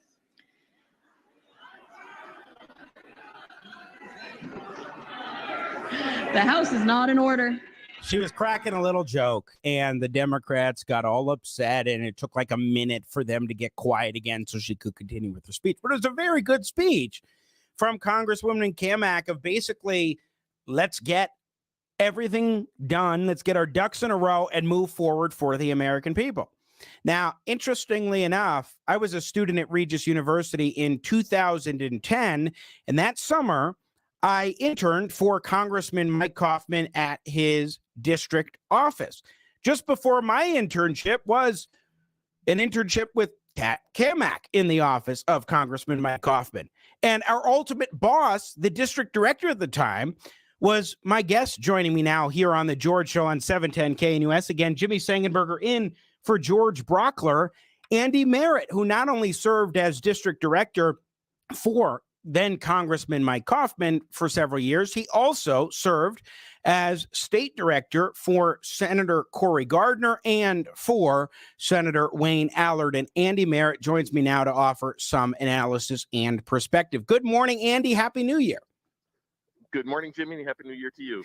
It's good to talk with you, especially as I was reflecting in the last couple of days on all those years ago interning in Congressman Coffman's office. I think that was still during his first term in Congress, so it feels like a lifetime ago. It does, and you two, certainly you and Representative Kamak have gone far beyond. So I'm glad to see it. I appreciate it. And it's good to have you on. So let me just ask a broad question, and then we'll zero in on a few things to get your perspective as somebody who's a veteran of these things. What is your overall sense for what's happening in the U.S. House right now? Well, my overall sense is that this is a sad day because this should have been resolved before Congress ever convened. These folks needed to sit down and work this out, and and come in ready to hit the ground running. Because right now, to me, they are sending a message to the broad public that they're not serious about governing. And let me just give you two examples of why I say that. The first is Representative-elect Dan Bishop from North Carolina. He just this week said if Kevin McCarthy is elected Speaker, he will resign from Congress. That's not a serious position. He's basically, what he would do is leave his constituents unrepresented in the U.S. House of Representatives by resigning until a special election could be held, which will take several months, and which would cost those constituents hundreds of thousands of dollars to elect somebody to replace him. Because he's upset at who got elected Speaker if McCarthy were to win. That's like a little kid on the playground saying, I'm going to take my ball and go home unless I get what I want in a game. That's not serious. Another example is some of their demands. One of their demands is they want to vote on the floor of the House on a term limits bill. Constitutional amendment is required to install term limits. Well, that takes 2/3 vote of the House. You'd have to get well over 100 Democrats to vote for it. It's never going to pass. So in essence, you're saying one of our demands and who's going to be Speaker is that they give us a vote on symbolism, not substance. That is those are people who are not serious about governing. That's what you're saying. And I know some of the people that are in the 20, and I respect them, but that's the message to me that they are sending by this, and they need to figure out a path to resolve this quickly, because as you pointed out, nobody's even been seated in Congress 3 days into the session. Yeah, I was saying Representative Kamak, but I should have said Representative-elect because nobody is seated at this point. Now, I do want to explore symbolism, not substance, here in just a moment, but let's look at the other side of this, the Kevin McCarthy side, Andy, because, look, I mean, I posed this question to myself this week on a few different occasions and to my audience. Would Nancy Pelosi ever let her speakership go to a vote on the floor of the House if she didn't have the votes lined up? No, she never would have. And that's why my beginning comment was that this should have been resolved before Congress even convened. And if he could not get to the votes, then they needed to find an alternative before this point in time. But it would have required both sides to hash this out and come up with a solution. So yeah, this is just terrible form all around. When you talk about symbolism, not substance, what does that mean in terms of the substance side? Like, what could actually be a substantive way to go about this to reach some sort of conclusion, whether that is Kevin McCarthy or some sort of a consensus alternative that they could find? It's going to require both sides to make reasonable compromises. To me, on the side of the 20 folks in opposition, they need to decide what are the absolute that they have to have. I personally think some of the demands for changing the way the House operates are good. Yeah. Because it does not operate the way it historically did. The House and Senate both have devolved into these leader-driven, not member-driven legislating processes. So I think there's some reasonable demands in there, but get some demands that get you structural changes that allow the House to function as it probably should. And then figure out who's it going to, both sides. So to me, they almost need to sit down. The 20 need to get with members, not necessarily even from leadership, but sit down in a room with a collective group, and they have to come up with a reasonable alternative. They right now, and Representative-elect Donalds, I think is a fine representative. I respect some of the things I've seen him say and do, but he's not a serious alternative. So they've got to come to the table and say, all right, collectively, let's figure this out and just move past this. Whether it's Kevin McCarthy or somebody else, they have to come to a solution, because right now there's no end game. What's the end game here? You just keep doing this vote on McCarthy day after day after day, and you get nowhere? Well, one of the things, though, that could theoretically happen. Now, I don't know in this partisan climate that it would, and I don't think that it should. It would be an outcome that would, I think, be disastrous, both in the short and long term, in terms of actually accomplishing the objectives that a Republican majority was sent to DC to do. But nevertheless, there is increasing discussion about an alternative that's more similar to how past speaker issues like this, going back to 1923 into the 1800s, were resolved. And here's Representative-elect Mike McCall on what he called the nuclear option when he was on Fox News yesterday. There is one other option, Neil, the nuclear option, where a vote would be made on the plurality of votes, not the magical 218 number that you were talking about. But that would be a very dangerous move as well, because then the 20 or so that don't like Kevin McCarthy or won't vote for him would have to make a decision. Do I vote for McCarthy or for somebody else that then could throw the speakership to the Democratic Party? Do you see that happening? I think it'd be a very dangerous option. I think it's an option that's being discussed. So how about that possibility? That's how things were resolved 100 years ago, I think, is that basically it was, we're not going to simply say you need a majority of 218, but to get this thing done, we need to allow for a plurality. We're also hearing Congresswoman Alexandria Ocasio-Cortez, Congressman Ro Khanna, both Democrats, saying we're open to striking some sort of a deal with Republicans, maybe with McCarthy, on a sort of coalition government. I mean, are either of those things realistic? Well, they could happen, technically. They're allowed for, certainly, in the rules. I do think there's some danger. There's some definite danger to that pathway, and it's not for all these Republicans that ran. That would not be what they were committing to the American people, because the result of that is going to be a very different looking House. It's not going to do robust oversight.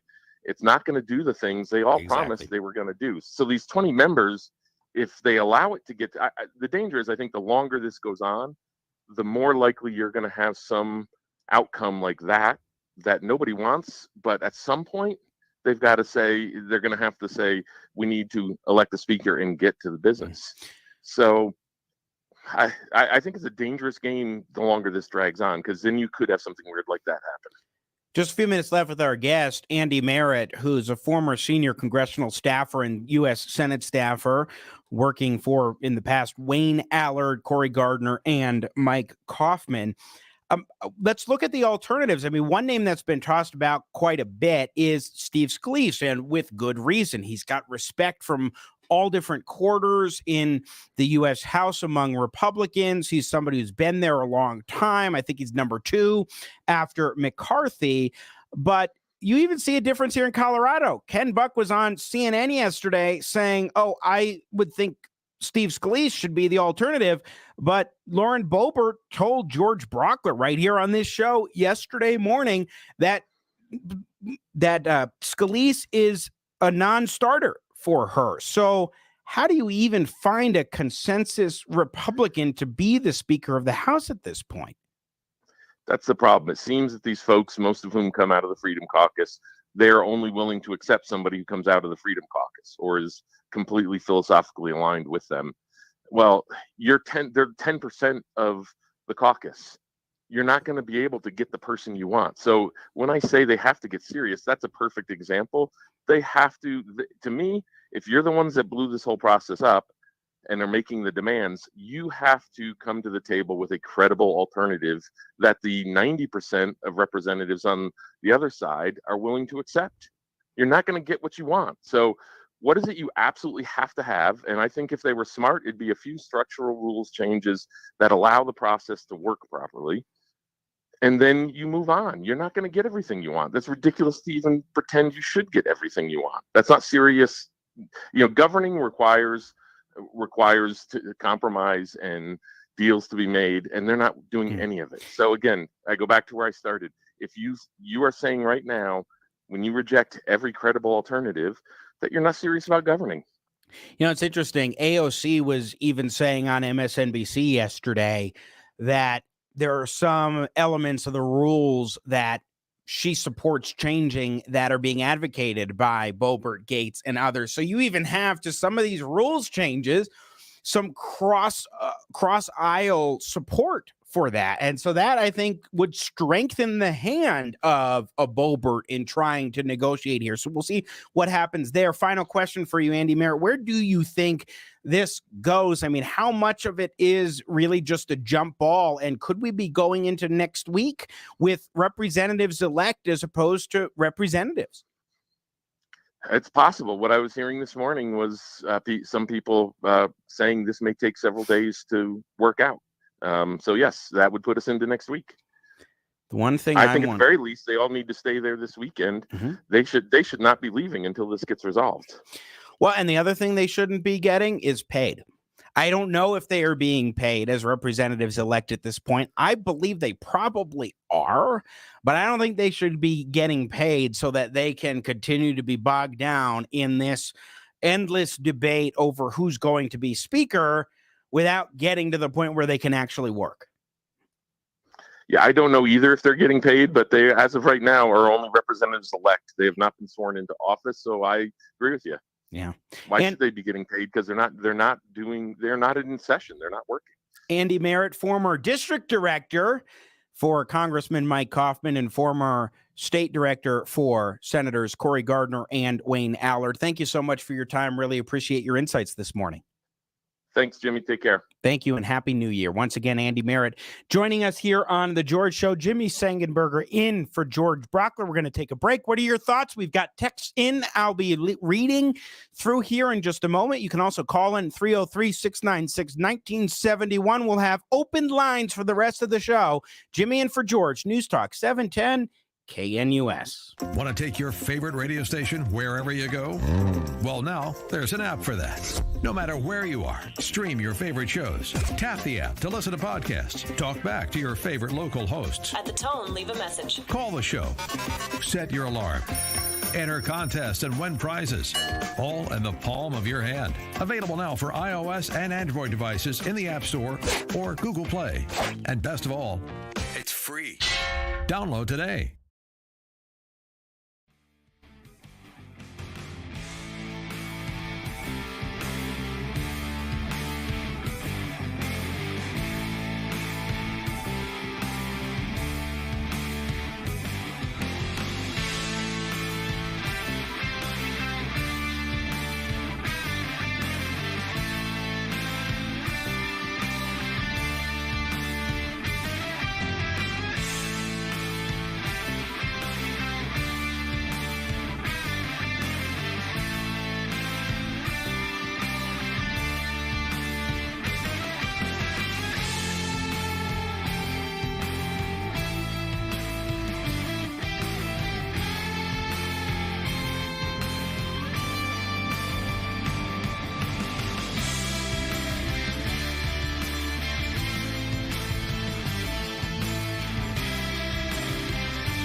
Coming back, Jimmy Sengenberger in for George Brauchler. Good morning, News Talk 710 KNUS. Wrapping up this, my first hour, as I'm covering the second half of the show. George did the first, and we've got one more hour up ahead. We will continue this discussion on what's happening in Washington, D.C. We still don't know who the Speaker of the House is or will be. We still have representatives elect. My question, are they getting paid? Should they be paid? If so, when they are being bogged down with preliminary discussions over who is going to lead the U.S. House of Representatives as Speaker, which, by the way, there are limited responsibilities for the Speaker. Now, the Speaker has outsized influence. Some of the appropriate demands of the 20, Lauren Boebert, Matt Gaetz, and others, some of the demands that they have put forward that are very solid and on point are demands that would diminish some of the centralized power of the Speaker and other rules changes that would allow for some, shall we say, small d democratic reforms that even Alexandria Ocasio-Cortez says are pretty good ideas. So there's a lot there that is positive. But does that justify the 20 bogging this process down and coming forward with a list of demands that includes some things, as Andy Merritt pointed out in the last segment, former senior congressional staffer, that really are not realistic? Is this symbolism, not substance? And then on McCarthy's side, what the hell is he doing as the leader of the Republicans? Supposed to have his ducks in a row, and here he clearly didn't. And he went to the floor of the U.S. House for not just one vote, but so far 6 votes, the most since 1923, in literally exactly 100 years. When is he going to get it together? Why didn't he have it together before? And again, would Nancy Pelosi ever come to the floor of the U.S. House of Representatives unless she had the votes for Speaker? No. And in fact, she got her ducks in a row in 2021 when there was an effort on the left to force the vote, as they called it, on Medicare for all and other provisions, other left-wing wish list items. And that never happened. She got those votes, and then she went to the floor. McCarthy did no such thing. That is certainly a failure of leadership. 303-696-1971. Let's get some thoughts from Joe in Arvada. Good morning, Joe. Happy New Year. Hi, Jimmy. Happy New Year to you. What's up, sir? Jimmy, there's a bigger picture here. I know we're getting into the minutia of all the requests that the 20 it has on this process, but the bigger picture is why they're fighting. You see, we have to look and see what went wrong with Nancy Pelosi and Mitch McConnell as the leader of bodies. See, why did these omnibuses get passed? Because America, these people are owned by these different lobbyists and money grubbers and the swamp creatures that pay these people's campaigns and control their power. That is what is being fought for here. It isn't just about, some minutia rule in the House. It is about this. Is the person, the speakership, bought by big tech or bought by the defense contractors? So let me ask you a question America? on that point, Joe, then. Donald Trump certainly understands, you would agree, the dynamics of the swamp, right? And the idea that politicians are bought. And he's the one calling up the 20 and saying, guys, you got to knock this off and vote for Kevin McCarthy. Where is Donald Trump going wrong? Are you breaking with Trump on this? Because here's the thing that you have to understand about Donald Trump. No. Answer my question, Joe. No, answer my question. Are you breaking with Trump on this? I am saying why Trump is saying this. He wants to be president, and he's concerned this is affecting the 24 presidential race. Wait, Joe. So let me be very clear. You are saying that Donald Trump is acting simply in his political self-interest and not for the best interest of making America great again. I think that he thinks that by making America great again, he has to be president. And these 20 are saying to make America great again, we have to stop Washington from being purchased by the defense industry. Joe, what you're saying is that Donald Trump is accepting the swamp in order to advance his power. Isn't that something that should be held in suspect? Are you suspicious now of Donald Trump and his willingness to do the right thing if it doesn't advance his political power? I will answer this very, very clearly. Yes or no? Again, whenever we vote for someone, we're voting for the lesser of two evils. So Donald Trump is now lesser of two evils. Candidate. Oh, yeah. Do you think that Michelle Obama will create a better environment for being purchased? Well, okay. So then in this case, then we now have Donald Trump looking at Kevin McCarthy. Is he supporting the big evil, the big bad, the big evil? And what does that say about Donald Trump? I think what Donald Trump is saying is that this fight, because it's being framed by the media as the way you're framing it, is not really the reason they're fighting for it. Media. He hasn't mentioned the media. That's not what he's calling. He's not calling Lauren Boebert up and saying, hey, the media is saying this, or the media narrative is that. He doesn't, of course he doesn't say it. He uses the media. So why do you think Donald Trump and now Elon Musk say Kevin McCarthy should be Speaker of the House? Because they don't want to affect the 2024 election negatively by letting the media use this as a hammer against Republicans. All right. So when you're looking at the positions here of these Republicans, you were saying that Boebert is the person, and I love Lauren Boebert, and I'm so glad that she's in the House of Representatives. But in this case, Lauren Boebert is the one standing up right and advancing the MAGA agenda truly, and Donald Trump is looking at and playing politics instead. I think Lauren Boebert is on the right track. She's scared that Kevin McCarthy. Yes or no? Is Donald Trump going against MAGA? Just a second. Wow, Lauren, I'm almost out of time here. Want to get an answer? Okay, well, yes, but the point is Kevin McCarthy is not. We don't want another Mitch McConnell in the House. We don't want somebody that's bought and paid for by the Chinese I would Communist suggest Party. to you, I got to run. We're hearing the music here. But Mitch McConnell is the guy responsible for a conservative Supreme Court that got rid of Roe versus Wade. Let's just leave it there. I mean, there's a lot of imperfections and problems with Mitch McConnell, but he was the guy who fought that fight for Donald Trump. And it was Trump and McConnell who stood by Brett Kavanaugh through thick and thin. We'll pick up the conversation. More of your calls and texts next. Jimmy in for George.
Moving back, my name is Jimmy Sengenberger. I'm filling in for George Brauchler. This is my second and final hour in for George, who, of course, did the first half of his show. I'm covering the second. Tomorrow, I will be filling in from 3 to 4 for Deborah Flora. Be sure to tune in then. And, of course, there's the Jimmy Sengenberger Show, which I host every Saturday morning from 6 to 9 right here on News Talk 710 KNUS. So in the last segment, we had an interesting call from Joe from Arvada, arguing that the bigger picture goals of the 20 who are pressing for somebody other than McCarthy to be Speaker of the House, the bigger picture relates to the kind of corrupt deal-making that you see in Congress that we saw with the omnibus spending bill,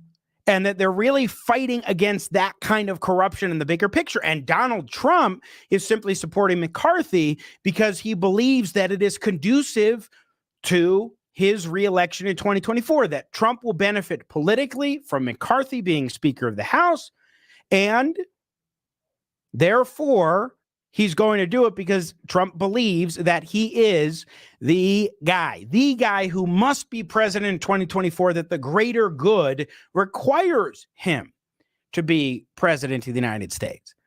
Well, I found it really interesting having that exchange because Donald Trump is supposed to be the guy who's for MAGA, who is the epitome of MAGA. He's the creator, at least in the modern sense, from the last several years, of Make America Great Again. He's the one trying to drain the swamp, and yet he's supporting the ultimate swamp creature, purportedly, supposedly, Kevin McCarthy, so that he can get elected. And if you're a Trump supporter, and Trump has made this calculus that it's best for his reelection in 2024, don't you kind of want McCarthy then, if you believe that that's why Trump is doing it?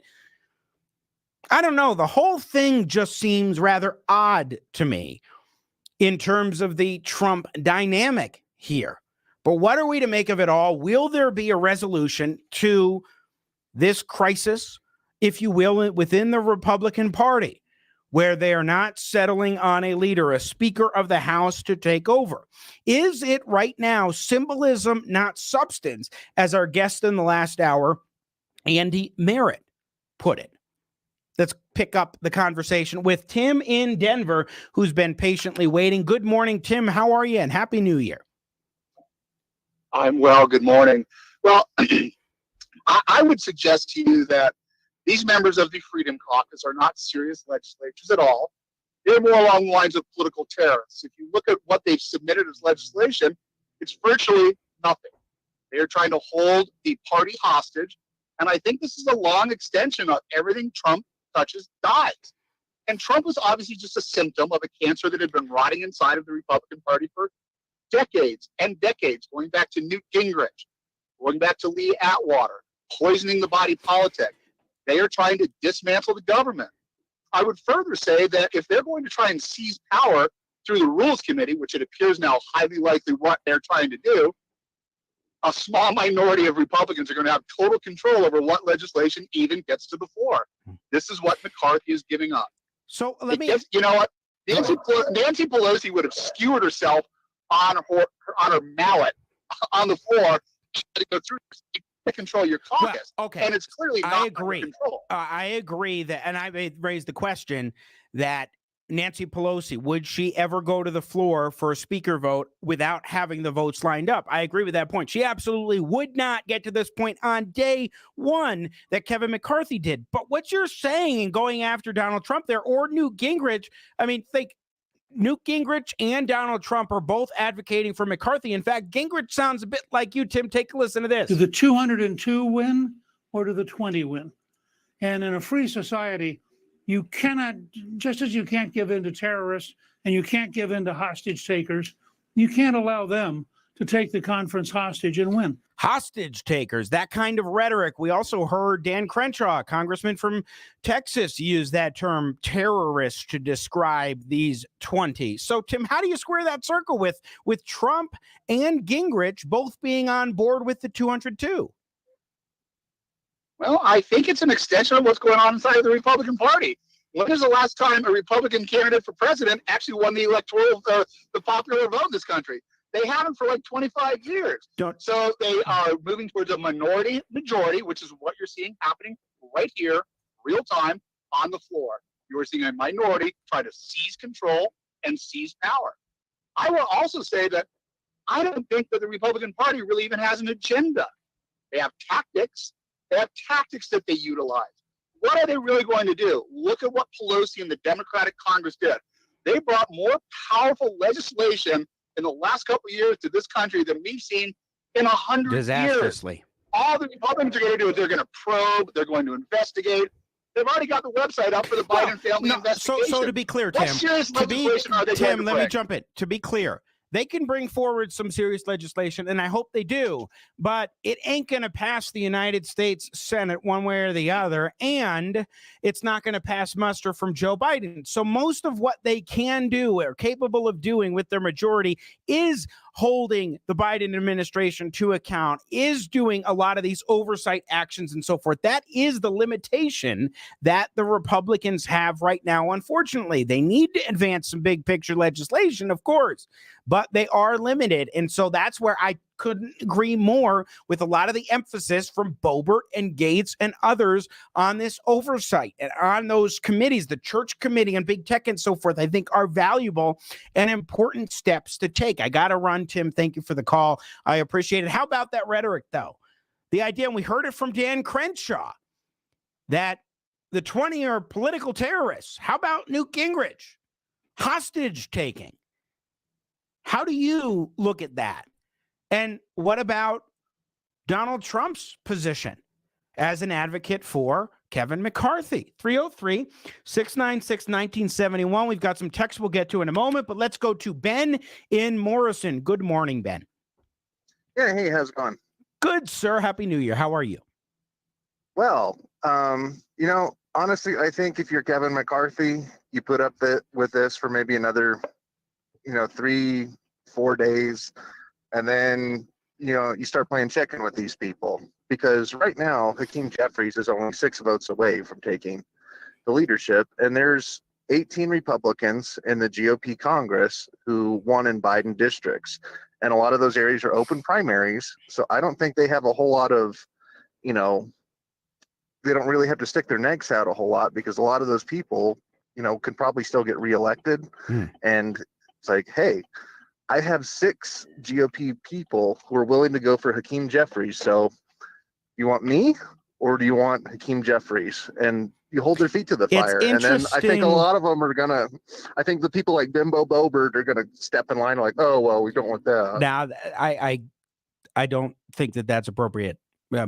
Your nickname for Lauren Boebert. She is very bright, and she's fighting the fight that I don't necessarily agree with what she's doing, but she is always advocating for her positions. I want to get a quick little thought here, though. AOC and Ro Khanna. Open is a generous term. I'm not saying necessarily that our party is signaling in openness just yet, but really it's about the cards that are in McCarthy's hands. And if he chooses to approach the Democratic caucus, then that would be a negotiation in and of itself for potential coalition government. Byron Donalds is not your guy, but you are open again. And do you know whether some of your colleagues share an openness, besides Marcy Kaptur, to do that, again, depending on the individual? I think depending on the individual, there are other members of Congress on the Democratic side who would be open to it, but it really depends on the individual. Who would be open to, again, to be clear, I'm sorry, but to open to a Republican? Open to a Republican, depending on the individual and depending on the commitments they make in terms of sharing subpoena power and not holding the country hostage on debt ceiling debates or a shutdown. You could also have that. Democrats actually signing on to a deal with Republicans. 2 representatives elect who are Democrats, AOC and Ro Khanna, both talking about that sort of possibility, whether it's with McCarthy or with another Republican. Ben. Yeah, but I see a little bit of issue with that, because I think a lot of Republicans may drop off with that sort of, method moving forward. Right. So it's I think not an easy calculus, and it shouldn't happen. You might gain as many as you lose, kind of in that whole scenario. Yeah, I certainly think that would be the case. Now, next time, Ben, I got to let you go, but next time, no sexist rhetoric on the program. I'm Jimmy Sengenberger in for George Brauchler, News Talk 710 KNUS. Let's get to some of these text messages that are coming in. One, Boebert is proving that the GOP is completely unable to unite and govern. She apparently has a personal issue with McCarthy and clearly said she is never McCarthy. That said, she was completely unable to identify who she would vote for, and she has wavered her support and changed lanes several times. She is enjoying the media attention, but is making a laughingstock of her party. She should try to enjoy the 2 years she has left in Congress. She will not be reelected after this national debacle and temper tantrum. Okay, very harsh words for Lauren Boebert. Look, I think Boebert has played this deeply wrong in terms of the strategy, how she has approached it, and not coming forward with viable alternatives. If she could do that, if she could make the pivot to viable alternatives with the 20 and working a deal with the other 200 Republicans, then that would show seriousness. I, again, agree with so much of what she has proposed as far as demands, etc. And one thing I've always liked about Lauren Boebert, down to before she entered Congress, when she went to Beto O'Rourke, the psychedelic warlord, and said, hell no, you're not going to take my guns. I saw a fighter in her, and I loved that.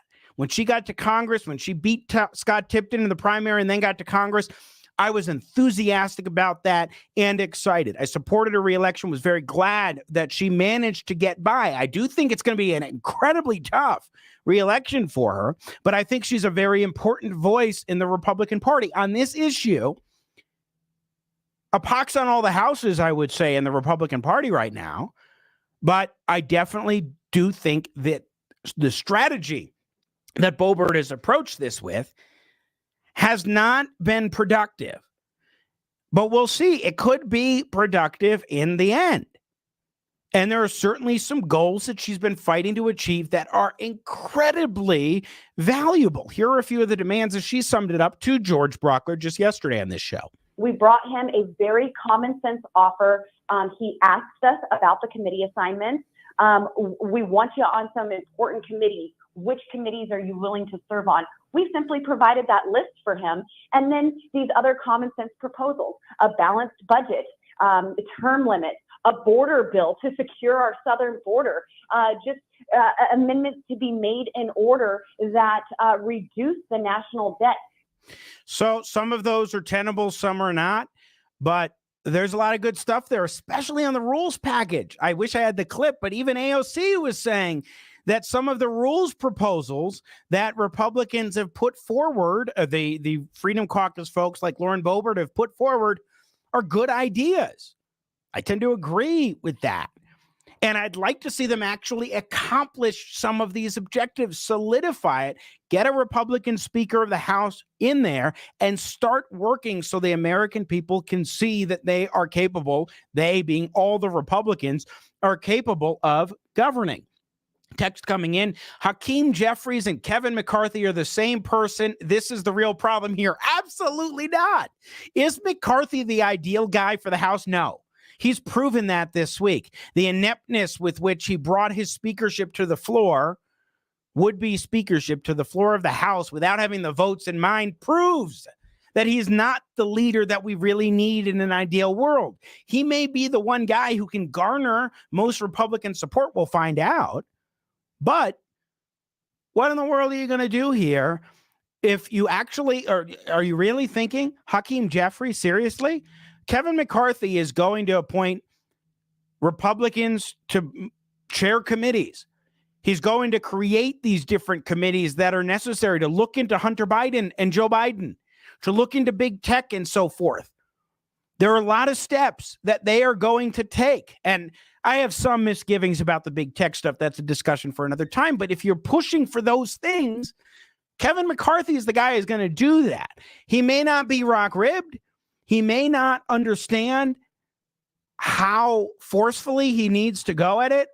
But and again, he's not the ideal guy. I don't know who would be the ideal guy. But to say that he and Hakeem Jeffries are the same person respectfully, that denies political reality. Lauren said she would vote for Jim Jordan, a texter says. It's not like she hasn't backed anyone. Yes, she put up Jim Jordan. They voted for Jim Jordan. Jim Jordan specifically said, don't vote for me. I nominate Kevin McCarthy.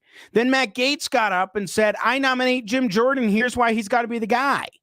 Jim Jordan doesn't want the position. So then they moved to Byron Donalds, who, by the way, I really like Byron Donalds. I've been a fan, but he's new. He's only done one term of Congress. That isn't enough time to understand the dynamics of how to get things done in the House of Representatives.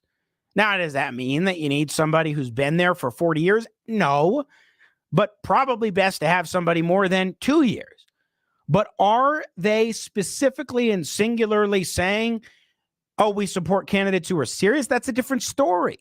Byron Donalds ain't getting more than 20 votes. Jim Jordan got 19 before they switched to Donalds. Jordan doesn't want it. Can't force somebody to be Speaker of the House if you want them.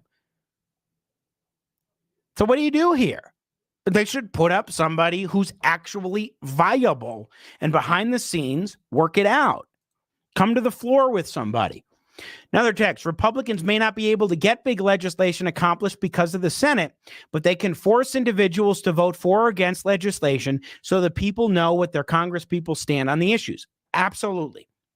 I couldn't agree with that more. And interestingly, this is what folks on the left were pushing for in 2021. There were those who were arguing for something called force the vote. They wanted to vote on Medicare for all. They wanted to vote on minimum wage or several other different left-wing wish list items. And there was a push. Withhold your vote for Pelosi, Squad, and others. Use your leverage and get those votes on the floor. Ultimately, that never really happened, and Pelosi got her votes lined up. She managed to whip it together, which is one of the big differences with McCarthy. And you didn't have force the vote. You didn't have a big show. And the Democrats fell in line. It's because, not just because they are unified. No, actually, that's not true. There's a lot of division on the left as far as strategy and ideology when it comes to the likes, well, less ideology, more strategy, when it comes to the likes of the Squad. At least there was. Then they sort of learned how to play the game in D.C. a little bit more. But that's neither here nor there. There is something to be said for what you're saying. However, is it worth this period of several days at least of back and forth, vote, embarrassing the Republican Party, unable to find a Speaker of the House and actually get work done? You think this really plays well for most Americans?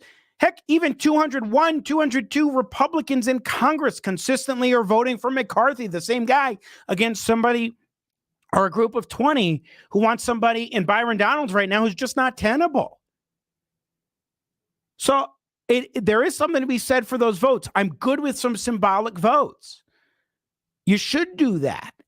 But is this a hill worth dying on and having Republicans just look like they're a clown show? And this is everybody. A pox on all the houses. This isn't just about the 20. It's about McCarthy and his band, too.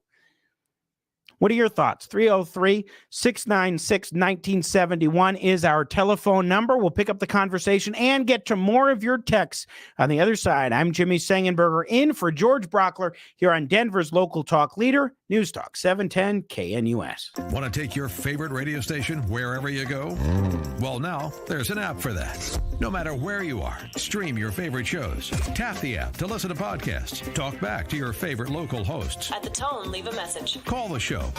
Set your alarm. Enter contests and win prizes. All in the palm of your hand. Available now for iOS and Android devices in the App Store or Google Play. And best of all, it's free. Download today.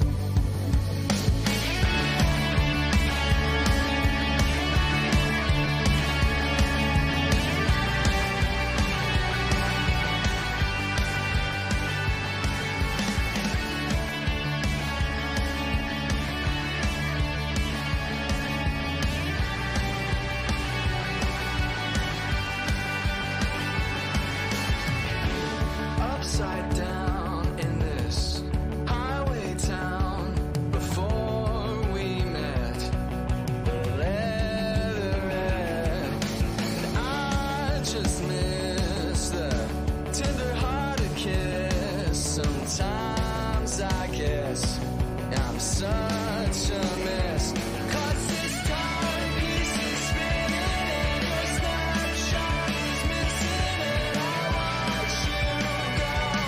I watch you go because this timepiece is spinning and your snapshot is missing, and I watch you go. I watch you go.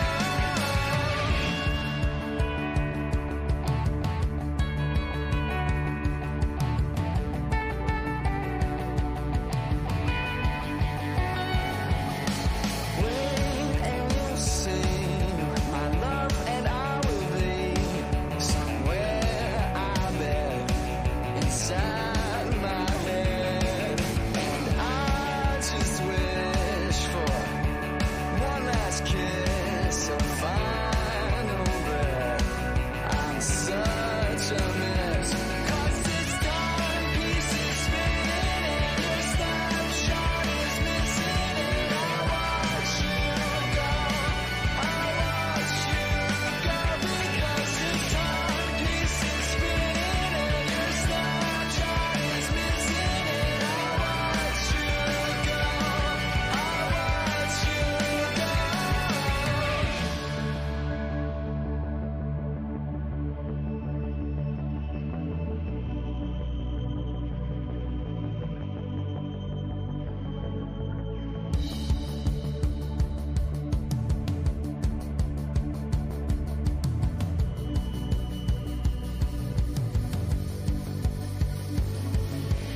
Here to save or run away, I fall apart tonight, today.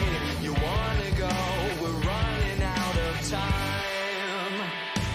'Cause this timepiece is spinning and your snapshot is missing, and I watch you go.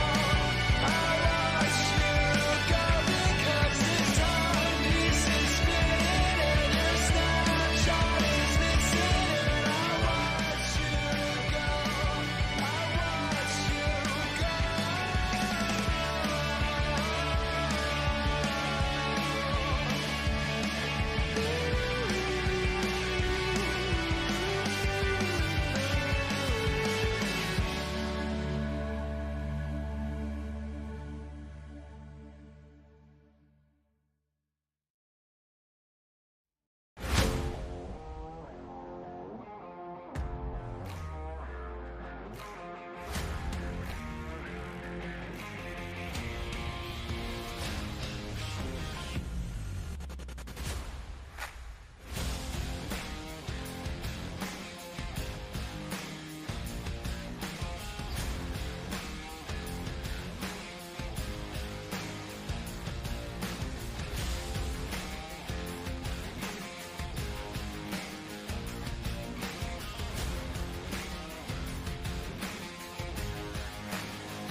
Time flies when you're having fun and fascinating discussions. Jimmy Sengenberger in for George Brauchler this morning. News Talk 710 KNUS from the Wall Street Journal.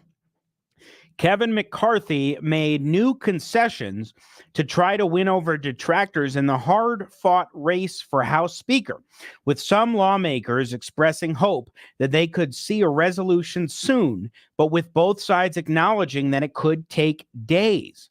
The discussions between the California Republicans' allies and his opponents heated up after McCarthy didn't reach the majority in 6 votes over Tuesday. No deal yet, but a lot of progress, McCarthy said as he left a meeting late Wednesday. The fresh offer from Mr. McCarthy included changing rules to allow for one member to call for a vote to oust the speaker, down from the threshold of 5 that Mr. McCarthy had previously agreed to, according to 2 people familiar with the matter.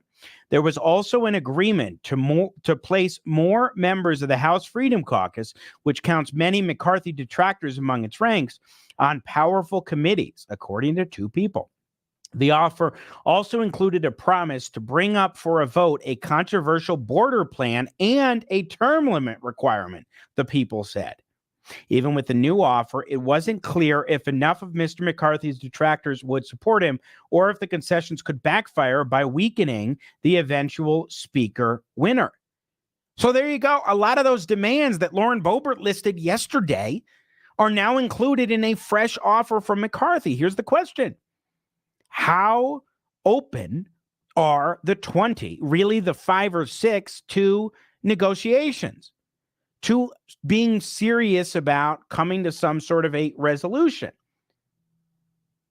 Fox News video headline from an interview Buck had in the last hour on the network says Republican holdouts have a blood oath to stick together. This would be Representative-elect Ken Buck. He said on the show that he thinks that they may adjourn in 2 hours or reach a deal. So we'll see if there is an adjournment. Here's what Buck said yesterday about what McCarthy needed to do as of yesterday morning on CNN. Well, I've had a number of conversations with Kevin and just basically told him that at some point this needs to break loose.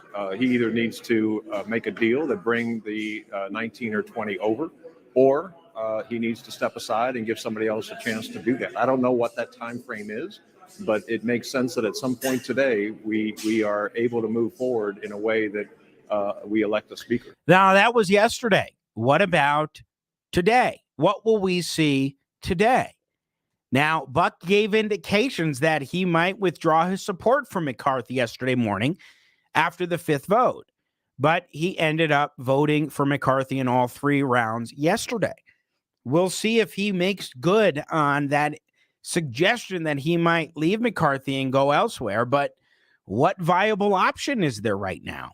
Steve Scalise has been talked about. Lauren Boebert said to George yesterday on this program, I'm not on board with Steve Scalise. I don't think Scalise is the guy. I think Scalise is a Kevin McCarthy. He's a wonderful man. I get it. He's hailed as a national hero. But he's a wonderful man personally. I don't see him in the speaker's position. Division over who would be the alternative to McCarthy. But McCarthy's got a serious proposal so that he can keep the speakership. Will the other side accept that, or is this going to continue? 303-696-1971. Let's go to Steve in Denver. Good morning, Steve. You're on with Jimmy and for George. Yeah, hi, Jimmy. I agree with Ken Buck that if McCarthy doesn't get it, then he needs to step aside. McCarthy's a snake, and he's a swamp creature. Even during the January 6th, he talked to Pelosi and saying they need to get rid of Trump, and then he denied it all. I mean, he's just a snake, and we really need. And I like Boebert. She has the guts. Hannity's kind of a swamp creature too. You know, a lot of them are. To deal with Trump originally came out and said he would endorse McCarthy early on, but he said not as speaker. And then he changed his mind. I don't know why, but they need to get somebody in there that the country can follow. Do you have any idea, Steve? Do you have any idea who that might be? Because when we look at the House, Byron Donalds ain't a viable option. Jim Jordan doesn't want it. Steve Scalise is somebody that Boebert has just automatically written off. Now, I think more members of that 20 would probably get on board with the Steve Scalise, but who do you think could be viable? You know, I don't know. I don't know them. It's a tough question. The they need to find someone that is not a swamp creature, that people can actually respect. Because define swamp creature, though, Steve, because here's the thing. I think, Byron Donalds, who I remember when he was running in 2020 for his first campaign, I played some clips on my show. I'm a big fan of what he's brought, but he's only done one term. Is that enough time? But to be in the House, because I think you do need, or not in the House, to be the Speaker of the House, because I think you do need several terms in office to really understand this. But at that point, does that make you a swamp creature? I don't know. Maybe get somebody that's fresh. That's not. But how fresh? How fresh would be realistic? That's not tied to all the swamp creatures, the lobbyists, the money. I think that's easier said than done. Well, that's the problem. Is McCarthy's around? He's bought and paid for already, and he's not looking out for us. He's looking out for himself. So and his people, let he wants money. He wants a job after he's out. I got to run Steve, but let me ask you this question, though. It's one thing to say, okay, these are the aspersions I'm going to cast on McCarthy. Some of them probably well earned. I think he's been inept in this whole thing the past few days and how he's handled this for sure. And I don't think he's got as much of a fight as I would like. But we also have to look at political reality, don't we? The Democrats have 212 votes, and the longer that this drags on, the more difficult it can be for Republicans to show that they are serious about governing and can have long-term repercussions. So don't you have to look at more than just, McCarthy's a swamp creature, when you got a hell of a lot of swamp creatures in Washington, D.C., yet you need Republicans? You can't even begin the oversight. You're postponing looking into Hunter Biden and Joe Biden. You're postponing looking into big tech and these other things. The longer they are representatives elected, can't actually get to work, Steve. See, that's the problem. McCarthy promises a lot and then lies and never follows through. That's why they're not voting for him. Well, but the implications of that are much more, I think. Steve, thanks for the call. I appreciate it. 303-696-1971. Let's go to Shirley in Denver. Good morning, Shirley. Good morning. Happy New Year. Happy New Year to you as well. What's on your mind? Well, I've been listening to you this morning, and I've listened to a couple other shows yesterday. And, the Republican Party, we really do have to join together. We really got to put our message out there and not just say, elect me, and then I'm going to do whatever I want to do when I get up there. We got to join together and make our party strong, just like the Democrats. And I'm originally from Ohio. I moved to Colorado in 1980, but I've been following politics around the country. And I'm not just trying to be prejudiced with Ohio, but I really think if they really sat down and talked to Jim Jordan, he would be an incredible speaker. And I think he could bring together the 20 that's out there and join the whole party together. I really do. See, he is a fabulous man. I think there's a lot of truth in what you're saying, but here's the problem with Jim Jordan. I think you have to want it.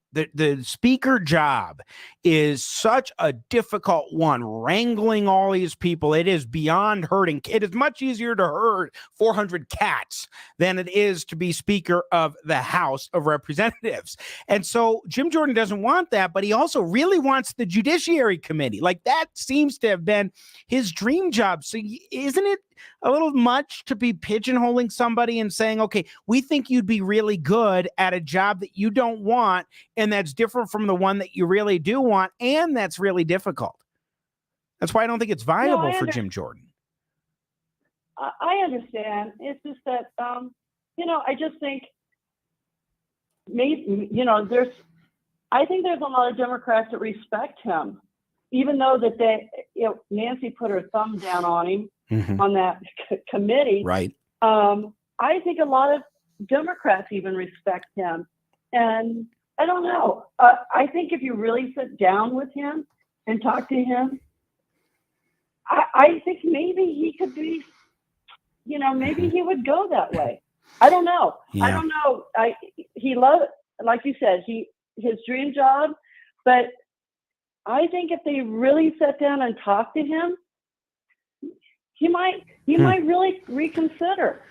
Yeah, I doubt that, but maybe it's possible. We don't even know what discussions are going on behind closed doors, and your perspective as someone who came here from Ohio is certainly welcome and appreciated, Shirley, and I thank you for the thoughts. I do have to go to the Wall Street Journal editorial today.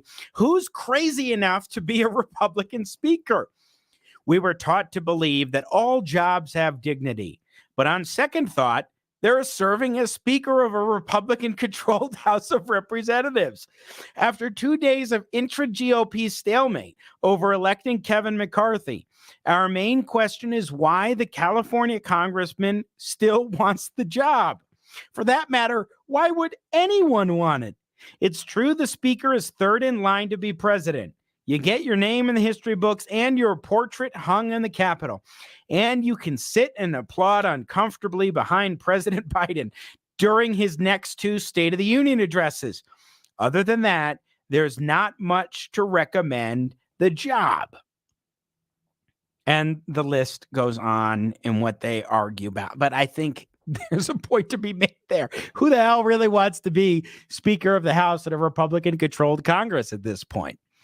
Let's go to some more texts. These are issues all Americans should be wanting change. Oh, I skipped ahead. Originally, first text was when George was still on. George, first-time texter and friend of Jones from Lakewood. Don't dismiss the gang of 20's demands like allowing amendments on the floor. Single topic bill, 72 hours to read a bill before voting on it, etc. By the way, a lot of those accepted by McCarthy. Thanks, Leanne. Then adding to it, these are all issues that all Americans should be wanting change. The swamp has taken things too far. It is even standard legislative process. It isn't even the standard legislative process we learned about in 5th grade. As someone who went into 5th grade classes and taught the Constitution for 7 years, yeah, it's absolutely not. But honestly, it never has been. I remember in high school going into my AP government class and saying, remember what you learned? Or teacher saying, remember what you learned in 5th grade? Forget it. That's not how the world actually works. Another text. So much drama. Are you sure it's not a Netflix show? Yes, absolutely. It seems like it's a Netflix show, although it is too ridiculous not to be. Oh, my goodness. The best person based on merit would be Rand Paul. He could control the purse the best and have full subpoena power, which he does not have in the Senate.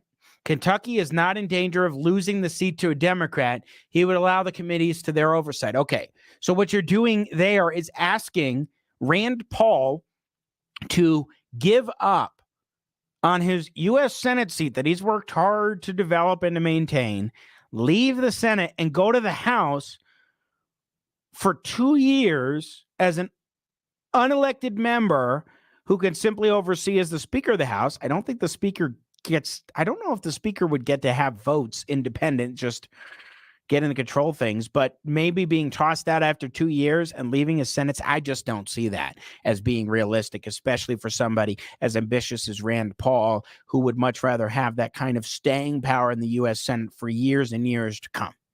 It's an interesting idea. I like Rand Paul a lot, but probably not going to get there. We got to take a break. We'll take one more call on the other side.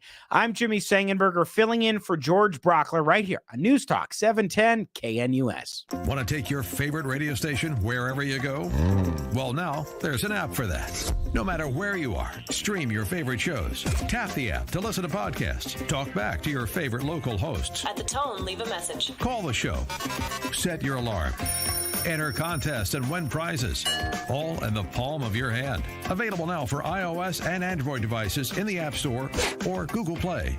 And best of all, it's free. Download today.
Wrapping up and winding down, Jimmy Sengenberger in for George Brauchler, second half of today's show.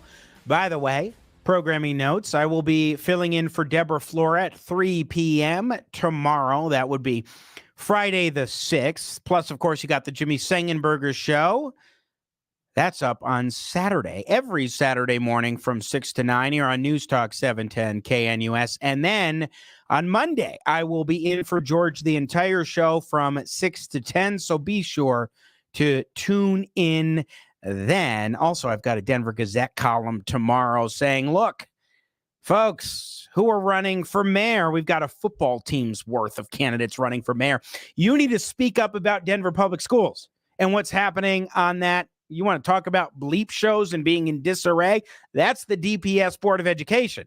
Are you going to speak up about that and use your bully pulpit like Mayor Michael Hancock has done in the past? You need to. That'll be coming out in the Denver Gazette tomorrow. Just a couple of quick things, and then we'll get to Randy in Michigan. The U.S. House of Representatives will be gaveling back in about 10 minutes. Now, it looks like there's a good chance they may adjourn without casting votes. They've been negotiating. Kevin McCarthy has reportedly made additional concessions in his bid to become Speaker. But here's the big question that we will see. Is this about symbolism or substance, to use our guest in the 8 o'clock hour, Andy Merritt's term? Symbolism, not substance? Are they just looking for the 20 holdouts? Are they just looking for symbolic measures, things that will never pass congressional muster? And is that the hill to die on? Do you not only delay the process of getting a speaker, whether that is McCarthy, who again has proven to be an inept leader this week, whether that is getting McCarthy or somebody else, do you delay this process further of becoming representatives, not just representatives elect, and getting work done, including oversight and looking into doing the investigations that Republicans want, and also have the impact of a Republican caucus that is so in disarray and disorganized in the next 2 years that they can't cooperate, that they can't actually unify in thwarting the Democrat agenda from the Senate and Biden? I mean, think about the long-term consequences here that could come about as a result of these, what Ken Buck called on Fox News this morning, messaging bills. What is the outcome and what could be done here as the solution? Let's go to Randy in Michigan. Good morning, Randy. How are you? Good morning, Jimmy. I'm fine. How are you? I'm doing well, thanks. So what do you think might be the solution? I'm not exactly sure what the solution is. Right? I'll be perfectly honest with you. I was not a fan of McCarthy running in the first place. Mm-hmm. After what happened in 2015 when he wanted to be Speaker, I had a feeling this was going to happen again, and he's proven me right. But my points are two. Number one, they need to not come back and vote until they have a Speaker chosen, until there's a deal in place for a Speaker. Agreed. Whether it's him or somebody else. They cannot keep putting on this circus for everyone else's amusement. That's number one. And number two, this has to be done before President Biden goes to the border next week.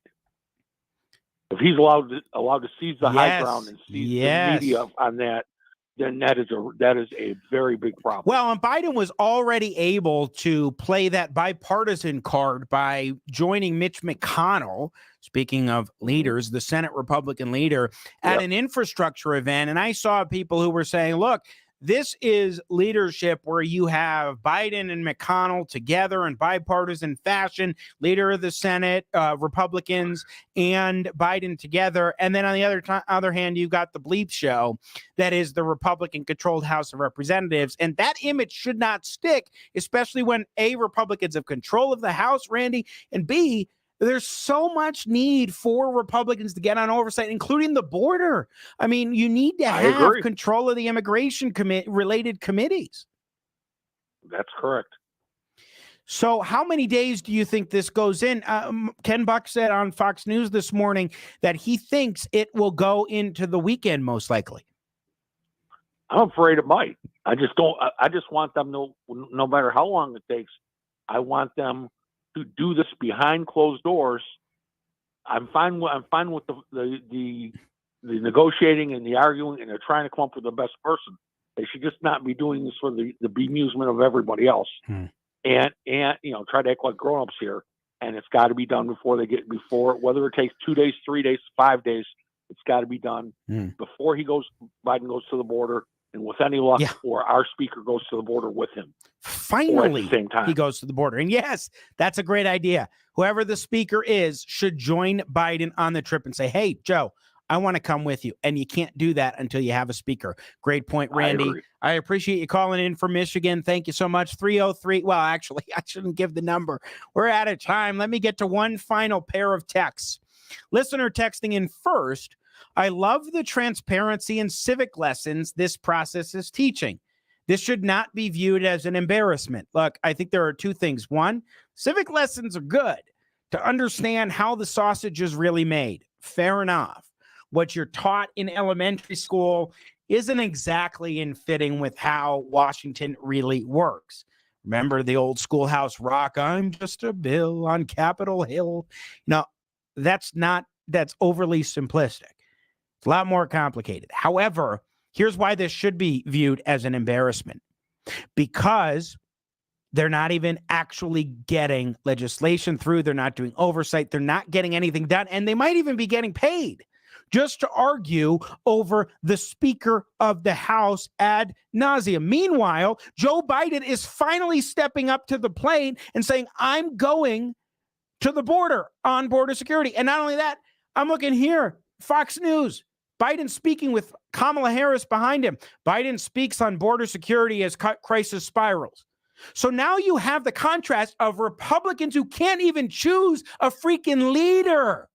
That should have been done beforehand. This is why this never happens in 100 years. Who should have had their leader beforehand. And he's now contrasting that with Biden's on the border. And he's going to the border. Okay.